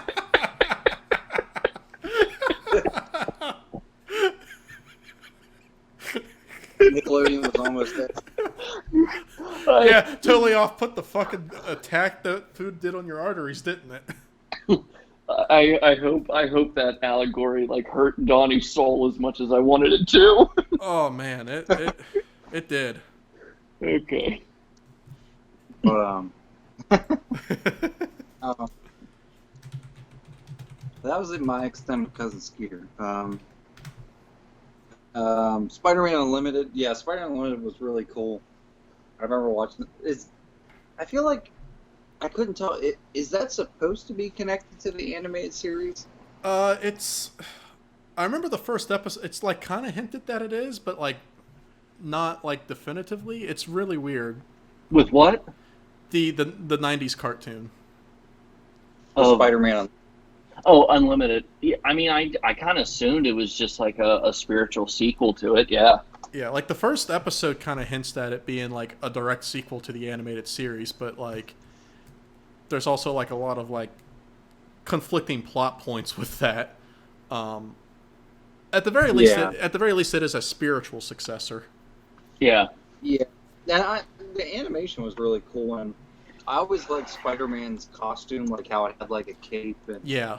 it kind of like it like was like I think it was like nanomites that came out of a watch and would cover his body, and it could turn invisible and shit like that. It was always cool. You could also unlock that costume in the 2000 like Spider-Man PS1 game. Yeah, and you could actually turn invisible. Yeah, buddy. Yeah, that was the cool thing, and like I love that they added that feature. Like they actually had like the main thing with that suit.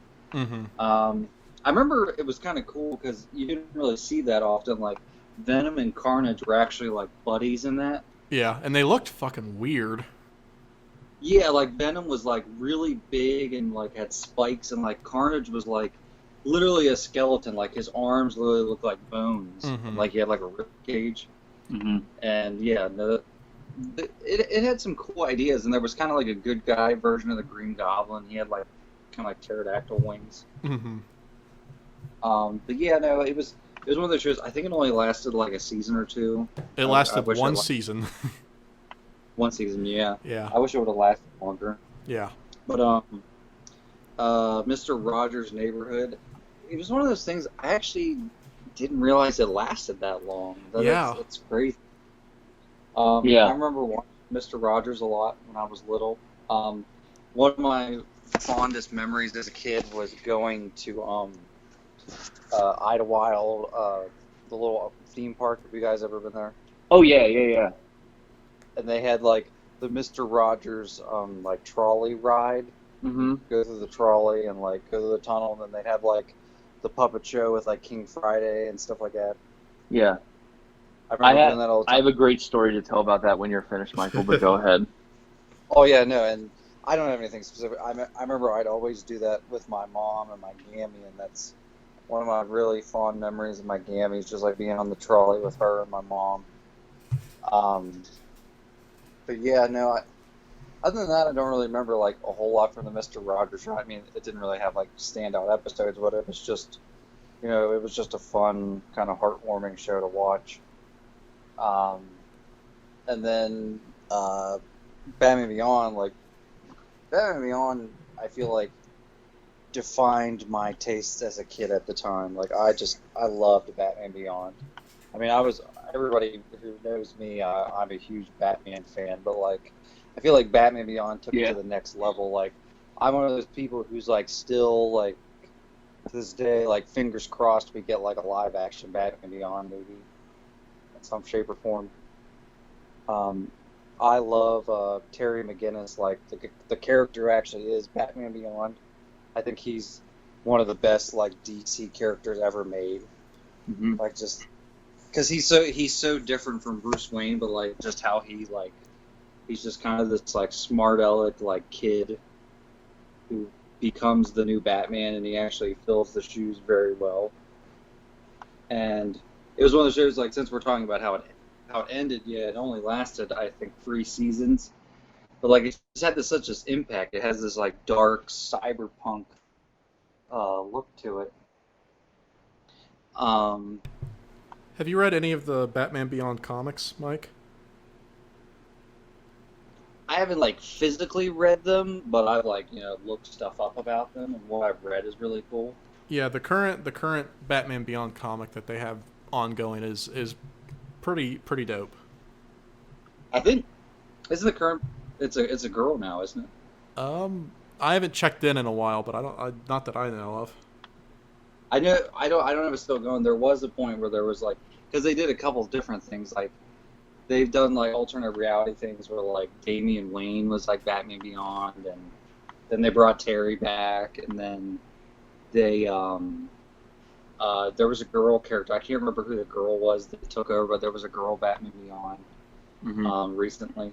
But yeah, like all the new villains were cool. Like Blight was really cool. Like the green kind of radioactive like skeleton dude. He was kind of like the arch rival of Terry because like he killed his dad. See, that was the thing I really liked about Batman Beyond was they gave him his own set of villains that were unique to him. It wasn't just like, here's like an alternate version of like the Riddler, or like an alternate futuristic version of Two-Face or the Joker or Penguin or anything like that. He had his own set of villains. Yeah. Right, and like they did every now and then, but not a lot. Like they brought Mr. Freeze back, which that was a really good episode. Like his head was like refrigerator, and like his body was like regenerated. Mm-hmm. And then there was like little homages, like there was like the Joker gang, like the Joker had been dead up until like the movie Return of the Joker. Yeah, I always thought the Joker gang was really cool. Mm-hmm. And then there was a bunch of cool villains. Like there was do you remember Spellbinder? He was like the guy with like the spiral costume. And he had the eyeball. Like there was Shrike, who was like Shriek, I think it was Shrike. It was the guy. He wore like the suit that like it like shot out sound waves that would like screw with your head. I feel like it would have been. I don't know. I'm not sure. I feel like it would have been Shriek, right? I think it was, but there's a Marvel character named that. I feel like I'm mixing it up. But But yeah, no, and then there was like I remember the Splicer episode was really cool. Where like it was that cool thing. It was like a fad kids were doing. They take this injection and like it made them into like half animals. You remember that? Yeah. Yeah. And they were like a gang, and like they infected Terry, and of course it was kind of like a reference to Man Bat, like he turned into a bat person, like at one point. Yeah, no, and I remember being so sad when it was canceled. But the cool thing is like if you watch Justice League Unlimited, they actually made a final episode for Batman Beyond. Like they went back to it. Like Yeah. there's a whole. The episode's literally called Epilogue, and it's a whole episode dedicated to finalizing the story where like Terry's older and he's talking to Amanda Waller, and like the whole episode's about like how you find out that Bruce Wayne actually is Terry's dad. He's kind of like a weird version of like a test tube baby. Yeah. Like they put like Bruce Wayne's genes into like Terry's like actual dad, and so like it was kind of like he has like two fathers in a way. Yeah. And a mother. And like it's just kind of like they tell him like how it wasn't coincidence and that he was meant to be Batman all along. It's just it's a really good like final episode, and it kind of gives him like closure with like his anger towards Bruce. But yeah, no, that's why I was asking if there was a video. I dug some out. I actually have some Batman Beyond toys here. I have like because like the toys were like they were like see-through plastic, and I have like the regular Batman Beyond, but like instead of being black, he's blue. I think I had that toy. And it came with the wings, but I'm actually missing the wings. Yeah, I think I had that toy. Yeah, I remember seeing it all the time in stores. And then I had these ones. I read that they were going to do a season on this, but it got canceled. It was called Batman. I don't know if you remember the commercials. It was like called Batman Beyond Batlink. No, Or I it was- don't remember that. Yeah, it was like you can look it up on YouTube. It was like Batman Beyond, but it was like virtual reality. Like Terry got sucked inside a computer, and the Joker is like a virus. Like I actually have the Joker here. It's like Joker's like a giant head, and he has like two big like legs. I think it was supposed to kind of be a reference to like the Master Control program in Tron. And like, yeah, I have the Batman from that, and like. He has like a CD on his belt, and he has like this like big bulky like black and yellow suit. But yeah, it was really cool. It was like that was during the whole cyberpunk virtual reality thing, and Yeah. I always really liked those toys. But yeah. I'll let Blake talk. I've been droning on. Well, I mean, I kind of already went, but like, but yeah, no, I mean, Batman Beyond was. Well, you said you wanted to. I remember you said you wanted to say something. About yeah, so Idlewild Park. So I don't know if you guys kept up with this, but so basically, in a weird way, Mr. Rogers was replaced by a cartoon character. So instead of Mr. Rogers, it is now Daniel Tiger, and yeah, which is weird. Like you think that they would have tried to get like another like real person to do it, but instead they just. I don't know. They just created a cartoon character for it, and my sister, like, and this was like 2015. We went back there, and my sister, my dad, and brother-in-law took my nephew, my sister's son, to Idlewild, and she was so excited to have him like experience it, and it was just like the parent, witnessing the kid experience what they experience and like reliving something again through them, and which is fine, but like the great flaw in her logic, her plan, like how she did it was she took her son to Idlewild like after years of him going to Disney World, and it's not the same thing. And Yeah. I'm not putting down Idlewild at all. Like it's a charming place, but like it's You go there before Disney World. Yeah, you go there before Disney World, and it's like it's honestly like if you spent your entire life going to stand-up comedy shows on Radio City in New York, and then you just go to a random like open mic night at a bar and grill in a small town. Like it's just not the same thing. And I remember like my nephew like roasted the place the entire time he was there.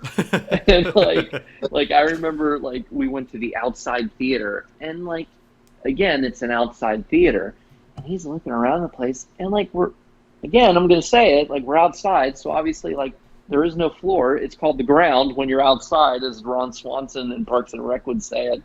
And he's like, there's dirt everywhere. And it's like, well, yeah, we're outside, buddy. And finally my sister goes, okay, hold on, honey. Like they're going to start the show soon. They're going to do a story. And he just goes, hopefully the story's about them cleaning up. It's just being such an asshole.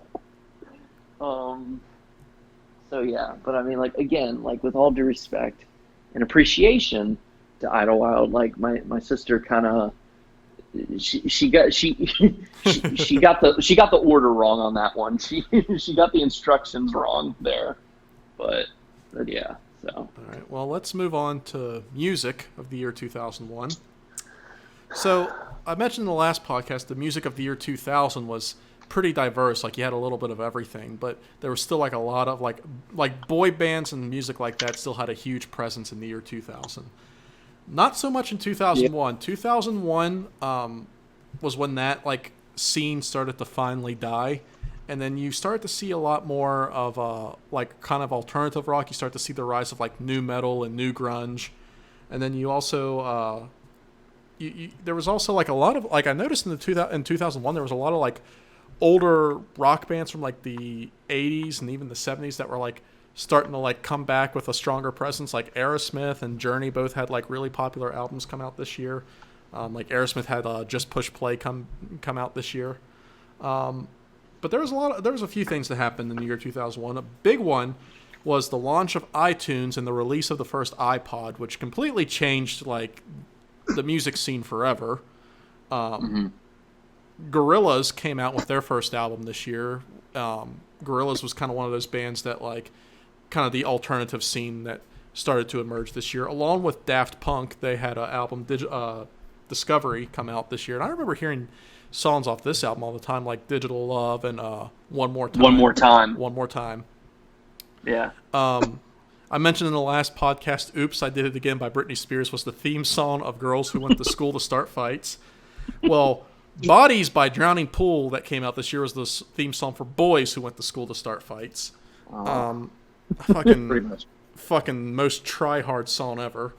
Yeah. Another song that came out this year that like Until Headstrong. Yeah.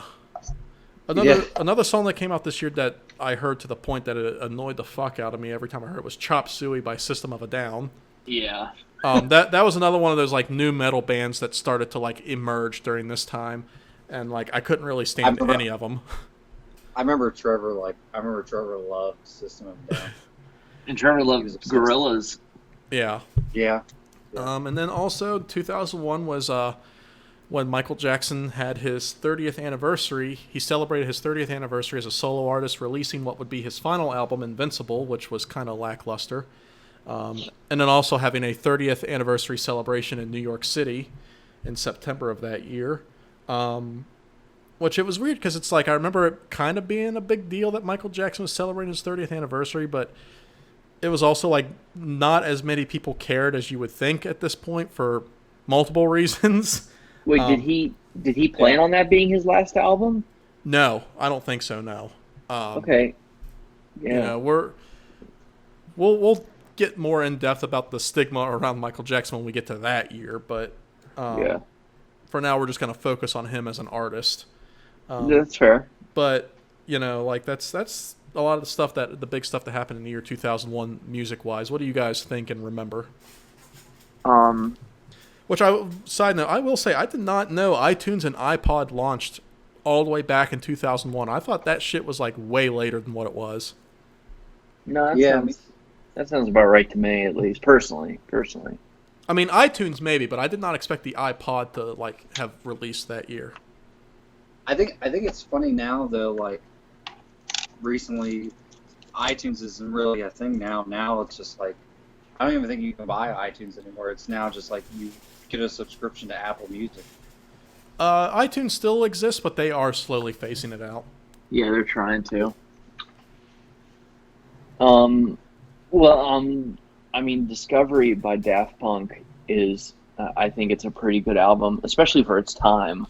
Yeah. I mean, it was like, I mean, it was basically the soundtrack to, you know, coming home after school and wanting to watch Toonami for the rest of the night. Yeah. Yeah, I mean, like the song "One More Time," like, I mean, it's. I mean, there's almost no lyrics in that song other than "One More Time," but I mean, like, it's still just a fun song, and I think like keeping that in mind, like for its time and like that mood, that emotion, that nostalgia, it holds up. I would say the opposite about the Gorillaz album, because like at the time I thought, in the song Clint Eastwood, like I thought it was cool at the time, but then hearing it now, I'm like, yo, this shit's corny. And I mean, also the Gorillaz was very much built on a gimmick, and I think the novelty is worn off at that point. At this point, well, the magic of them, like, for me personally, and this may sound very superficial and really like irrelevant, but their charm was ruined when I found out that they're literally just one guy. Yeah. Like it's not even a group. It's not even a band. Yeah. Like I thought like those cartoon characters were a caricature of everyone in the band. Yeah. And then when I found out that was not the case, it was just kind of ruined for me. Right. But I thought it was an actual band. Yeah. Nope, no, it's just one dude. One guy playing with himself. That should be their next album. And what was boys who went to school just to start fights, bodies at the floor. Yeah, I mean, to every boy that was bumping that, you know, what's it like being addicted to coke right now?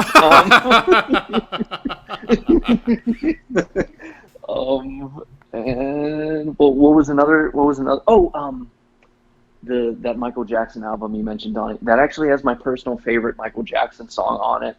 Because Thriller is just like, in The Way You Make Me Feel, those are two obvious answers. You Rock My World, and that's the music video that had Marlon Brando in it. For like 10 seconds. For 10 seconds. Well, he was a Smooth Criminal, wasn't he? No, I don't think so. No, he was in You Rock My World. That was Joe Pesci. I remember like it was Chris Tucker and Michael Jackson, and they were trying to save a girl from like a gangster-owned bar, and Michael Madsen was in it, and it was Michael Madsen, and it was the main henchman from The Untouchables that Kevin Costner throws off the fucking roof, and I mean that's an awesome music video, and once again, like, you know, just talking about Michael Jackson as an artist, just as an artist at the time, like that's a good song and that's a good music video. So yeah, Michael, you go ahead. Yeah, I guess to start off with Daft Punk. Yeah, like Daft Punk was huge back then. I remember most of my memories of Daft Punk actually from Blake. I remember him always talking about him in middle school and the beginning of high school. Yeah. I feel like you said that they were your favorite band at the time. At the time they were, yeah. Yeah, and yeah, One More Time's great. I remember like I guess all the music videos at the time, they were all connected and like you could watch them as like a whole movie. I had that movie, yeah. Like all the music videos are basically like a very like yeah, just like a movie, really. All the music videos. Yeah, they were like an alien rock band, and like they get like turned, and they make the machine like makes them look like humans and shit like that. Yeah. Yeah, and I remember my favorite song on that album was Harder, Better, Faster, Stronger, and I still stand by this day. The original version is better than the Kanye West version. Well, that's not even in. And speaking of like my favorite albums, like Graduation by Kanye West is one of my favorite albums, and that's not even the best song on that album. That's actually like the whatever song, but it just became the most popular one for some reason. Yeah, and But yeah, no, I've always liked Daft Punk. I think Daft Punk has been fortunate enough to age well with the times. You know, they come out every now and then and do well. Um, I always thought it was cool. I mean, going off topic, I always thought it was cool that they did the soundtrack of Tron Legacy. Yeah. That was always pretty. That was kind of like a match made in heaven. Yeah. I'm trying to think of the songs that are on the Michael Jackson 30th anniversary. Was Black or White on that, or was that before? Black or White was before. Before, okay. Yeah, because Black and White was on History, I think. Okay. It was either on History or on Dangerous.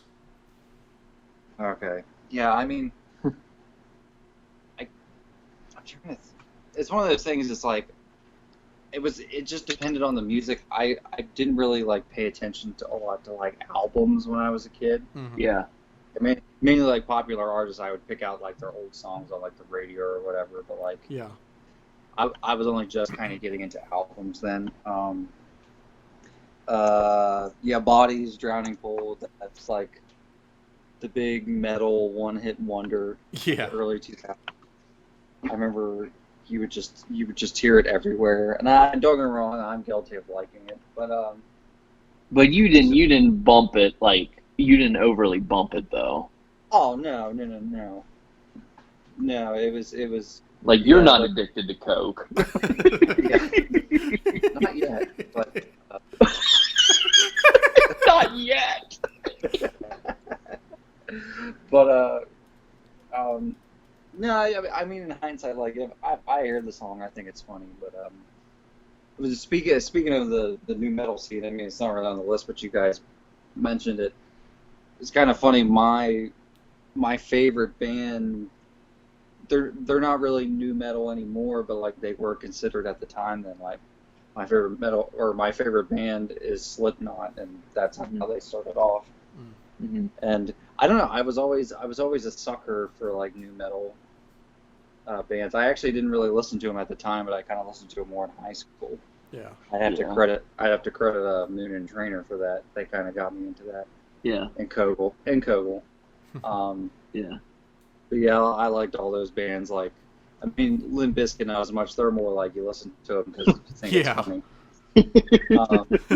funny. Fred Durst is a tool. But, keep posing. Which is funny because there's another band like that called Tool, and they're really good. But yeah, like Mudvayne and Mushroom Head and Slipknot, like the bands that like they're like the theatrical bands, like that wore makeup or masks. Like I always was a sucker for that. I always thought that stuff was cool, especially when I was younger. But going down the list, Chop Suey. Chop Suey. I distinctly remember, and Blake would know. You remember going to George's like 7th and 8th grade like sleepovers for his birthday party? Yeah. I remember like I don't know who it was, but like someone had like put on like I don't think YouTube was around then. No, YouTube was 2005. No, it would have been on like Newgrounds or something. Yeah. Yeah, it was something like that. It was like Newgrounds or something, and like people had like made like fan music videos to like Chop Suey, and they were like playing it at his house and all that. Yeah, and he was doing Harder, Better, Faster, Stronger, and then so. That was like the you were like the underground cool kid if you liked System of a Down. Yeah. You weren't like you weren't the popular kid, but you were the cool kid. Yeah. Yeah.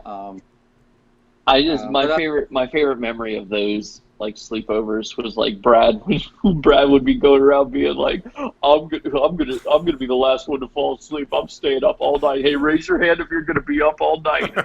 And then he was the first one to fall asleep. No, he was actually like the second. It was always Andrew who fell asleep. Oh yeah, that was true. Well, I remember Brad got so tired, like I put like a fake foot sticking out of his sleeping bag, and then I ripped it off, and he screamed at the top of his lungs. Like, he was so tired, I tricked him into believing I ripped off his own foot. You guys are monsters. Yeah, poor Brad. Moving on to our last topic for this evening. Video games of the year 2001. So, last podcast I mentioned that the original Xbox came out in 2000. I was actually incorrect. The original Xbox came out in 2001. And along with the GameCube, they both released in 2001.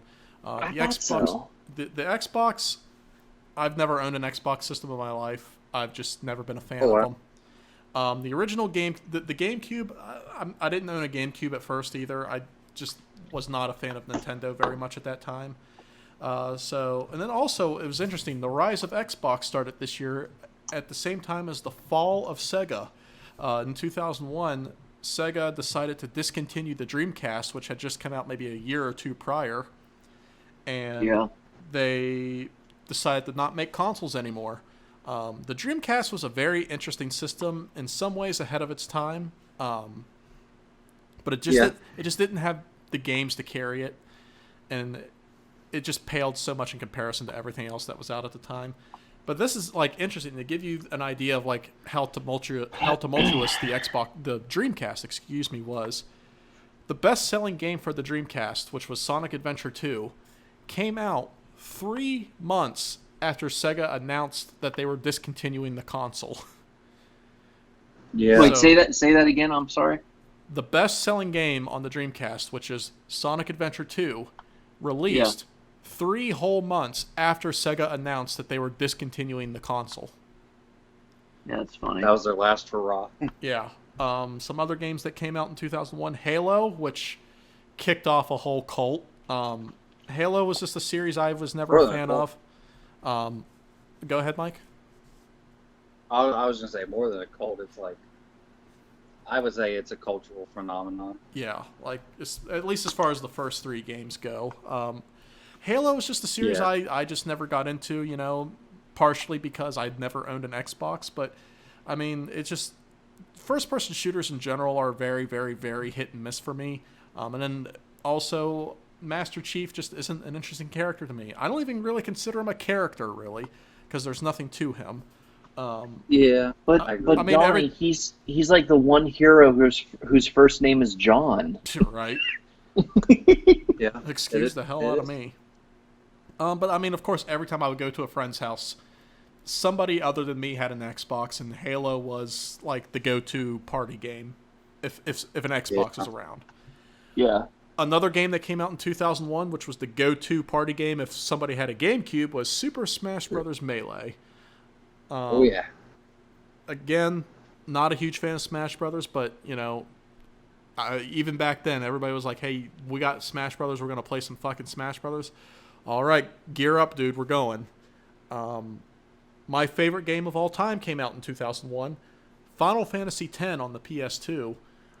Still to this day, almost 20 years later, I still like once a year play through that game from beginning to end. I fucking love that game. It also holds a special place for me because it was the first Final Fantasy game I ever played. Just a fantastic game from beginning to end. It was also like the first project in a long time that Meg Ryan was in. Eat my butt. But Final Fantasy X is just a great game beginning to end. Great cast of characters.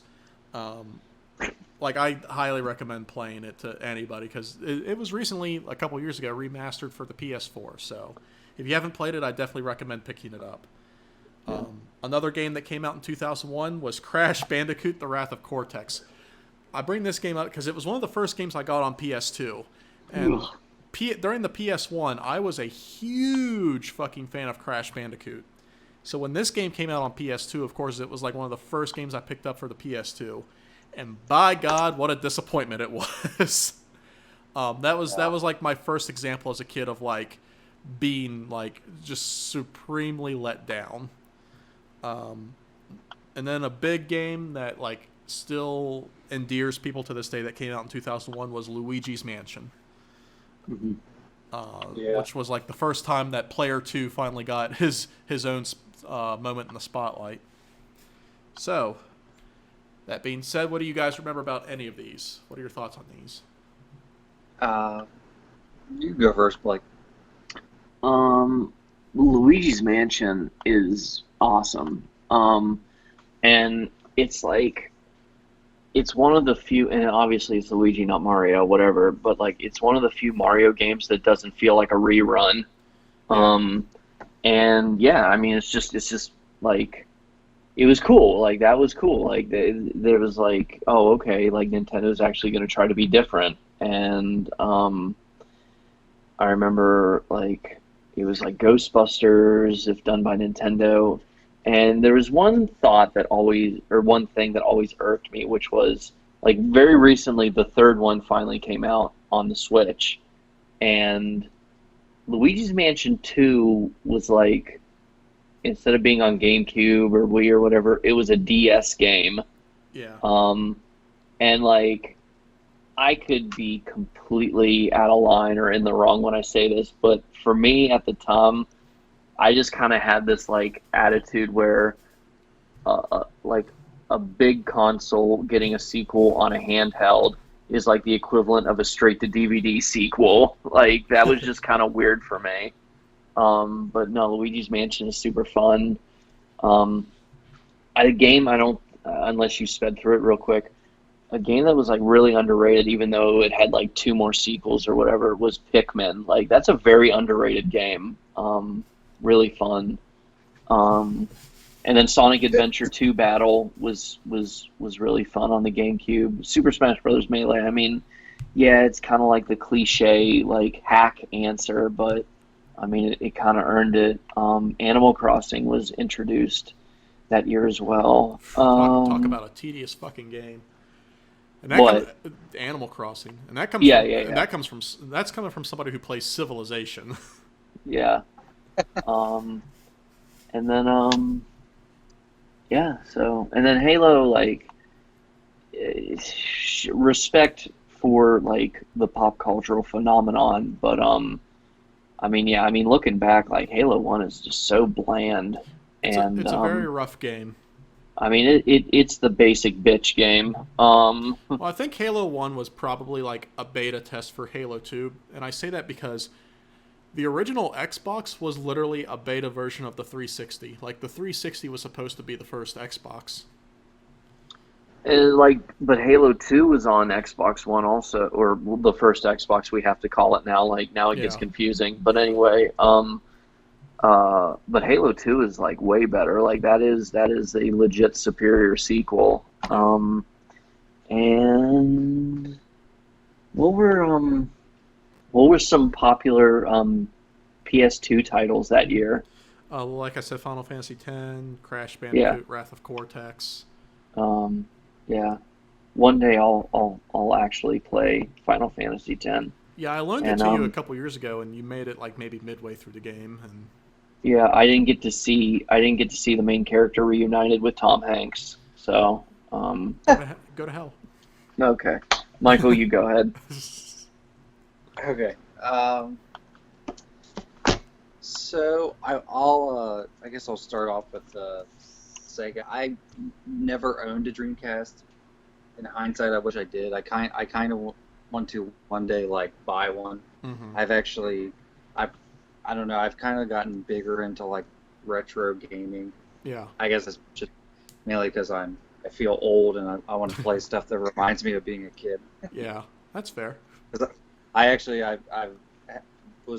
been playing my N64 a lot recently. But anyways, yeah, the Dreamcast. That's the funny thing too. I didn't know a lot of people that had a Dreamcast when I was a kid. Yeah, me either. I mean, I knew like maybe one person. Did you have one, Donnie? I did not have one. Okay. The only Sega system I've ever owned, and I didn't own it until much later, like I was in college, was the Genesis. Yeah, that's the only one I had. And I knew like one person in school who had a Dreamcast when they first came out, and I've never seen a Sega Saturn in person. Yeah, no, and like it was strange because like mainly just from watching videos on YouTube, like Sega had like, they kind of called it like new consoles, but they had like two. I don't know if you remember. They had two expansions for the Genesis. Yeah. They had Go the ahead. 32X. Yeah, they had the 32X, which was like an attachment on the side, which it was still cartridges, but it had like better graphics. Yeah. And then they had the Sega CD, which like went on top, and like it allowed it to play like disc drive games, or Yeah. it might have been vice versa. CD, I think, went on the side. So and you had to pay all this money just to like plug in these like attachments to play like different kinds of games. So you had to buy like 3 different types of games for one console. Yeah. And then they did the Sega Saturn, which I heard more about the Dreamcast than I did the Saturn, and I didn't even know anybody that had a Dreamcast. I feel like I didn't even know about the Saturn until like afterwards. Right. Right. But no, the Dreamcast, like looking back, the Dreamcast was kind of ahead of its time. Like it had that memory card that was kind of like a little mini Game Boy, and like you could play like almost like Tamagotchi games, like while you weren't like playing your console, and then you could hook it back up and unlock stuff. And then like Sonic Adventure 2 was a great game, and Sonic Adventure 1 was great too. Those were probably, to me, the best like 3D Sonic games still to this day. Yeah, a lot of people agree that Sonic Adventure 2 is like the peak of 3D Sonic. Yeah. I mean, there were sure. some that were decent, like Sonic Colors wasn't bad, and Sonic Heroes was okay. And then like I liked the concept of the ones like they did like 2 Sonic games that are kind of like fairy tale things. Like they had like Sonic and the Black Knight. Sonic and the Black Knight, and then one was like Arabian Nights. I forget what it was called. Yeah. It was like in like Arabia. Yeah. But those were all right. But yeah, like other than that, not really. But there was this one game, and not a lot of people talk about it. I don't know if you guys have ever heard about it. There's this game on Dreamcast called Power Stone. I remember that. Yeah, it was a fighting game, wasn't it? Yeah, they actually made 2 of them. I remember the first one. Yeah. Yeah, and like it was really cool. It was like a fighting game, but it was 3D, and it was an arena fighter. Where it was Power like Stone? Yeah, it was called Power Stone, and it had this really cool like perspective of like kind of like not a bird's eye view, but kind of like top angle, and it was an arena fight. Like it would be like a one-on-one fight, like a fighting game, but you could run around in that stage and go wherever you went and like jump up on things. And the whole point was you played as like different characters, and like there would be like these power stones that you had to collect while you were fighting the other dude, and they like pop up like items, and you'd break like boxes and stuff as you're fighting. And if you collected enough power stones, like your guy would like transform into a more powerful dude, and like it gave you a better advantage because while you were like fighting, you also had to pay attention to when the power stones like popped up, because whoever got those like had more of an advantage to win. I thought it was pretty creative at the time. And apparently there were arcade cabinets for it. I never saw any because at the time being a kid that lived around in a small town, like, and I think maybe like at the time the Dream Machine was already gone by then, so never saw that. But that game would have been awesome to play in an arcade. I remember there was a character, he was like a British guy, and like he was like a pilot, and he had like a red jumpsuit. And when he got like all 3 power stones, he basically like turned into Iron Man. He got like armor and could like fly and shoot missiles and shit. And there was like a guy that was like a samurai and stuff. You can look it up on YouTube. It's a pretty cool game. Yeah. And like I believe Dreamcast was like the first like console game to have online play, which a lot of people don't talk about. I'm pretty sure. I believe so. Yeah. I could be wrong. Because it had Phantasy Star Online. Yeah. Like the PS1 in Japan had like an online functionality to it, but it didn't have like online multiplayer, I don't think. Oh, okay. Yeah, I didn't know that. But yeah, like I said, that was Japan only. But at the very least, the Dreamcast was the first one to have like online play at the level that it had it. Yeah, and I think the first one was like Phantasy Star Online, because like Phantasy Star was like Sega's like kind of answer to Final Fantasy, Yeah. like back when like Genesis was out. And I never really played like the Phantasy Star games, but I remember like I even remember because when I was a kid, I had like a subscription to like Game Informer and Electronic Gaming Monthly magazines. I remember seeing ads for Phantasy Star Online. I'm like, oh, that looks really cool. Like But then, there are people who are still like keeping servers for that game up and running to this day. yeah, and like my little brother, him and his friends, they play Phantasy Star Online 2. It's actually like free on like the Xbox and PS4, and apparently it's really good. All right. But anyways, I'll move on. Xbox and GameCube, I don't know if I'm necessarily spoiled. I actually got to play all three. My dad had an Xbox. I had a PS2 and a GameCube. Nice. Yeah, we kind of got them like periodically. Like I got like the GameCube like later on.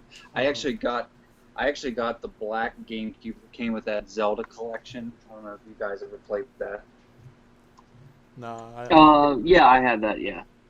Yeah, it came. You could like play like Ocarina of Time, Majora's Mask, the like first two Zelda games, and then like it had like a demo for Wind Waker. Like the only game it was really missing was Link to the Past, which kind of sucks. Yeah. That it didn't.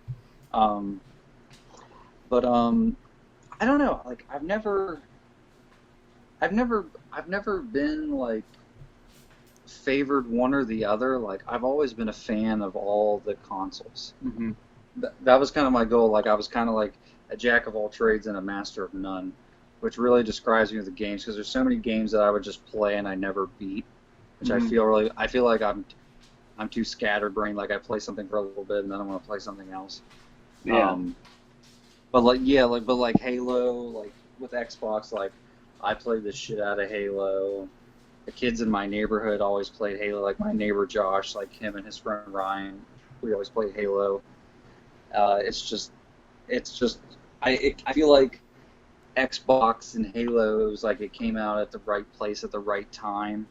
Mm-hmm. And if it wasn't for Halo, I don't think first-person shooters would be as big as they are today. Right. For better or for worse. Yeah.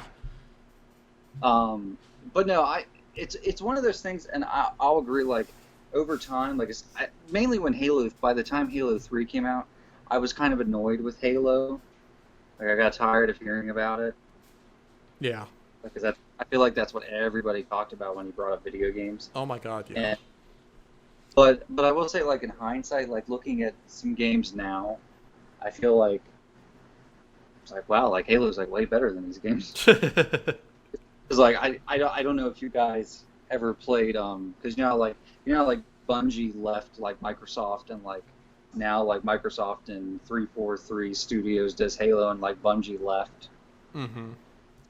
Well, like Bungie did like Destiny, and I don't know if you guys play Destiny at all, but like it doesn't do it for me. Yeah. It's definitely not Halo. Yeah. Yeah. Halo actually has a story. But yeah, I will say though, like yeah, I agree with Blake. Like Halo 2, I think is the best one. A lot of people think Halo 3 is the best. I think Halo 2 is probably the best one. Mm-hmm. And I will say, I think the story for Halo actually got better with the spin-off games because, like you guys said, like Master Chief is kind of a blank slate. He's just like a one-man army. Yeah. Doesn't have much of a personality. One note. Yeah. I guess that's just so the player can like pretend to be him. I guess. Yeah. But like the later games, like ODST and Reach, I really liked because they gave them a lot of characterization. Like ODST had like Nathan Fillion and a bunch of cast members from Firefly in it, and they were really funny. Had their like great banter, and they weren't Spartans; they were just ODST, which were just kind of like paratroopers. And I just felt like the stakes were a little higher because they weren't like super soldiers. Mm-hmm. And then Halo Reach came out, and as far as like the main series goes, I think 2's the best. But I think the best Halo game is Reach, because like Reach, Did you guys ever play Reach? No. No. Did you ever play Reach, Blake? No, I actually did not. No, sir. It's great. Like the story's just great. It's just about like I don't know if you guys know anything about the Halo lore, but it's about like the fall of Reach and like how like Master Chief's a Spartan. Well, like the fall of Reach, like most of the Spartans were killed in the war, like in the battle with the Covenant on Reach, and it's great. And like you follow like the noble team, which they're all Spartans like Master Chief, but like you get to know them more. Like you see them like without their helmets, they have distinctive personalities, and kind of spoiler, but like I don't know if you guys care, but I mean it's an old game, but all of them die, but one of them. Yeah. And it's very grim and like bleak. It feels like even though it's a science fiction, it feels like a war story and like how they all like eventually die and like I don't know. It was heavy for a Halo game. And like some people, I hear some people say like it's the worst game, and I'm just like no way. Like it's the gameplay's still good and the story's great. But yeah, no. If you've never been really impressed by Halo, I always like recommend like to play Reach. Right on. But moving on. Super Smash Brothers Melee. I mean, that was the game. I think was that the launch game for the GameCube? Yeah. Yeah. I think it was because it was kind of funny because the first Smash Brothers was like one of the last N64 games. Yeah. And then Melee was one of the first because of how successful Smash Brothers was. Yeah, like up until like the release of like the newest Smash Brothers, a lot of people considered Melee to be the best one. Yeah. And I started to actually like play the new Smash Brothers because my brother has it, and me and him were playing it, and yeah, it's pretty good. It's got the newest one has a fuck ton of characters, but yeah, even characters who've never been on a Nintendo system. yeah. But yeah, no, like Melee was huge. I remember like bringing that up again, like Blake will remember, like going over like George's house for his birthday party, and they would just play like Melee constantly. Yeah. And I remember George. He was so good at that game. Like when he would play as Link, like you were screwed. But yeah, no, that was a fun game, and those were one of those games like I got tired of hearing about it because I feel like everybody always talks about Super Smash Brothers, but you gotta respect like what it is and like what it did. Yeah. Like it was very innovative for the fighting game community. Yeah. There's not many games out like it. Final Fantasy X. I have played that. I never finished it. I have this bad habit of I love RPGs, but I have a bad habit of never finishing them. Final Fantasy X, like even by RPG standards, it can be a long game. Yeah, and Final Fantasy games usually are pretty long. Yeah. I will say it actually was not my first Final Fantasy game. My first was 7. I had 7. I played it for a little bit, but I was a little too young, and I feel like I kind of lost my attention. Yeah. I feel like I played 10 more than 7. Yeah. I actually started to play 7 again recently on the Switch, and I want to like go through it. Yeah. But no, I always really liked 10. I feel like 10 at the time I feel like was really huge. Like I feel like I saw it everywhere, and I remember seeing like the cutscenes, like even for today's standards, it still looks really good. And like at the time, I was like, these are like the best graphics I've ever seen. Yeah. Like seeing like the commercials and like the poster where like Tidus is like standing in the water. I was like, this looks like a real person. Right. Just a little stylized, but right. And I think 10 has some of the more memorable characters. Like I remember like a lot of them, like Tidus and Yuna and Waka and Auron. Final Fantasy X was also the first Final Fantasy to have voice acting. Yeah, that's right. I forgot about that. Yeah, it was all just like text. Mm-hmm. because like I mean played I never played 9. Always hear from people that 9 is really good, but 9 kind of went back to more of the cartoony thing because like 7 and 8 were starting to do more of the realistic look and Mm-hmm. like the more of the steampunk thing. Yeah. And then like I was like 9 kind of went back to like basics, and I was like, yeah. And then you see 10, it's like, oh, holy shit. Yeah, 7 and 8 And then, were very sci-fi, and 8 was a bit. 7 and 8 were sci-fi with 8 leaning into steampunk a bit. 9 went back to like the old school sword and sorcery, and like yeah, 10 was very like it was very religious themed. yeah, 10 had that kind of like spiritual thing Mm-hmm. to it. Um, and I don't know why I always loved Blitzball. That's one of the things I that always put stuck out. so much time into Blitzball. I almost played Blitzball more than the actual game itself. Yeah, it was fun. I remember that. It was a really fun like mini game. And I remember being a kid and like you, I would go to like day camp and we would go to the pool for like day camp. I remember like trying to play blitzball with like kids at day camp in a swimming pool, but I mean it's physically impossible because Yeah, I guess I guess the people in Final Fantasy X, like I don't know if they say like they're just like able to breathe underwater. yeah. Or at Yeah, least it's like they're just able to hold their breath for a really long ass time. yeah, and I just remember like I remember like trying to do that stuff. It's like and telling kids about it. I was like, oh yeah, blitzball, and they're like, because I remember the kids I was playing with, they're like, what's blitzball? I'm like, oh, it's from Final Fantasy X. I'm like, well, I've never played that. And I'm like, well, it's like soccer, but it's underwater. And they're like, okay, whatever. And then like Yeah. I remember just like throwing a ball and like, trying to like backflip kick it and just probably look like an idiot. But no, that always stuck out to me, the whole water thing. There's a lot of water elements to that game. But yeah, no, I remember too like going to GameStop, but back then I think it was called Software Etc. And I always wanted that like Tidus action figure because I always loved like Tidus's sword. Mm-hmm. It was like the blade was like blue and see through and had like bubbles and like I think the handle had like a bird head on it.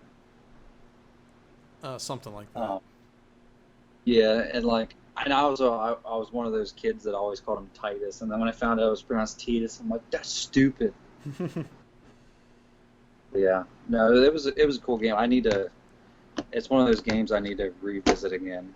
Um, Luigi's Mansion, I didn't I didn't get to play that as much. I remember being in school with Blake, and he would tell me about it all the time, and I just never got around to playing it.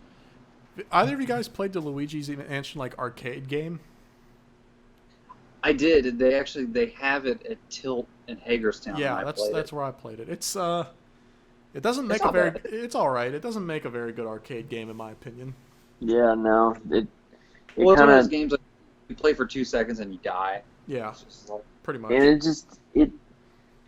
it loses like the charming and original mechanics of the actual game itself, and it almost just becomes a generic shooter.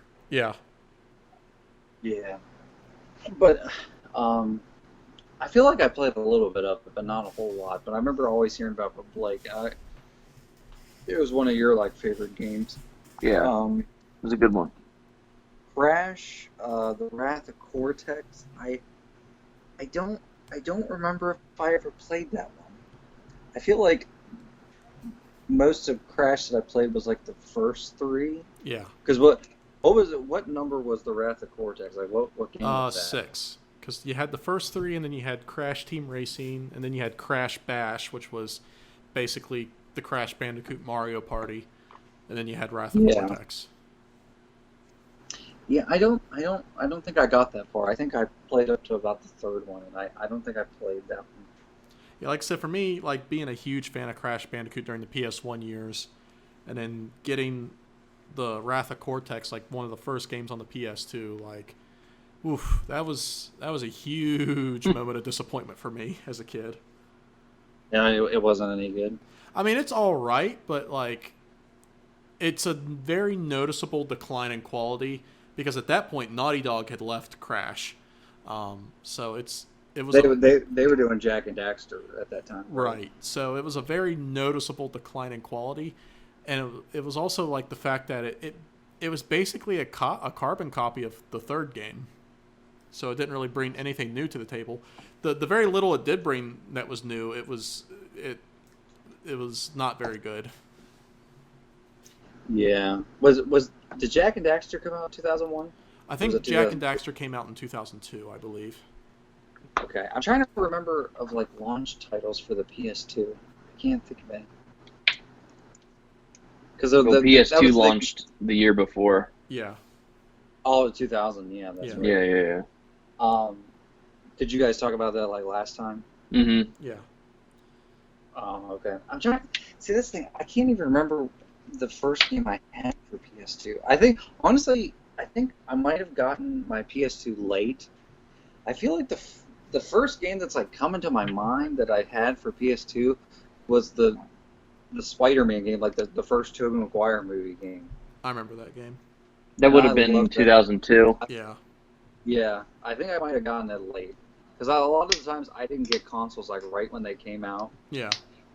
Because my parents didn't feel like paying full price. Right. But yeah, no, I remember playing like the first Tobey Maguire game a lot for PS2, and I feel like that was my first PS2 game. I'm not positive. All right. Well. But yeah. All right. Well, I think we covered the year 2001 pretty well, guys. Can I leave us just with one thought real quick? I'm sorry. I know we're trying to wrap it up since it's getting late, but one more thought. Go for it. So Trevor, well, I guess I spoiled it, almost went to a drive-in premiere for the New Mutants movie. Yeah. And this is the text messages he sent me in real time. Oh, no. Did he go to the Alamo Draft House? I heard they were playing it there. Yeah. And they're doing like an inflatable screen, like outside drive-in thing, which is cool. So he goes, and obviously, like for everyone listening, I know I don't have to recap it with you guys. The New Mutants is now notorious for the fact that like we first saw the teaser trailer for it like 3 years ago. Like it was Friday the 13th, October 2017. It was the day I met my eventual wife. Yeah, and so the movie just keeps getting like pushed back and delayed and whatnot, and then like Disney bought Fox, and so here we are like 3 years later, and so Trevor sends me a text. The screen has been down for technical difficulties, and the movie was supposed to start at 8:45. That was at like 9:06. This movie, and then he sends, "This movie isn't fucking real." And then the last text he sent me was, "Oh my god, they legit canceled the showing." Damn. So the New Mutants is like never gonna premiere. No. Like, And I was thinking of going to see it like this weekend. try to. If somebody told me it was at the Alamo Draft House, and I was like, oh, and I was like, yeah, maybe I should go see it. I mean, if you can go to a drive-in, like, I mean, and I'm not gonna get too like motherly and political here, even though it shouldn't be political. Like, I still don't think going inside a movie theater is safe yet. Yeah, no, I don't really want to go in a theater, but like if they're doing the drive-in thing, that'd be cool. No, that would be cool. I agree 100%. But yeah, so that was Trevor's review for the New Mutants, which is this movie isn't fucking real. That's pretty funny though. Yeah. Poor guy. I mean, it sucks that he went there and got canceled, but that's hilarious though. That's funny. So, but all right. All right. Well, on that note, I think we covered the year 2001 very well. I want to thank you guys for joining us. I want to thank Michael for joining us tonight. My name is Don John. You can find me on Twitter at the Don John 1991. You can also follow me on Facebook at Don John. You can find Blake on Twitter at Puka Saucy. You can also find Puka Saucy on Facebook. Mike, you got any social media you want to plug? Basically, it's just my name, Michael Weadon. I'm on Facebook and Twitter. I did have a Tumblr, but like Tumblr kind of died. So Yeah. yeah, that's pretty much the extent of mine. All right, At well, M Weadon. So Yeah. yeah.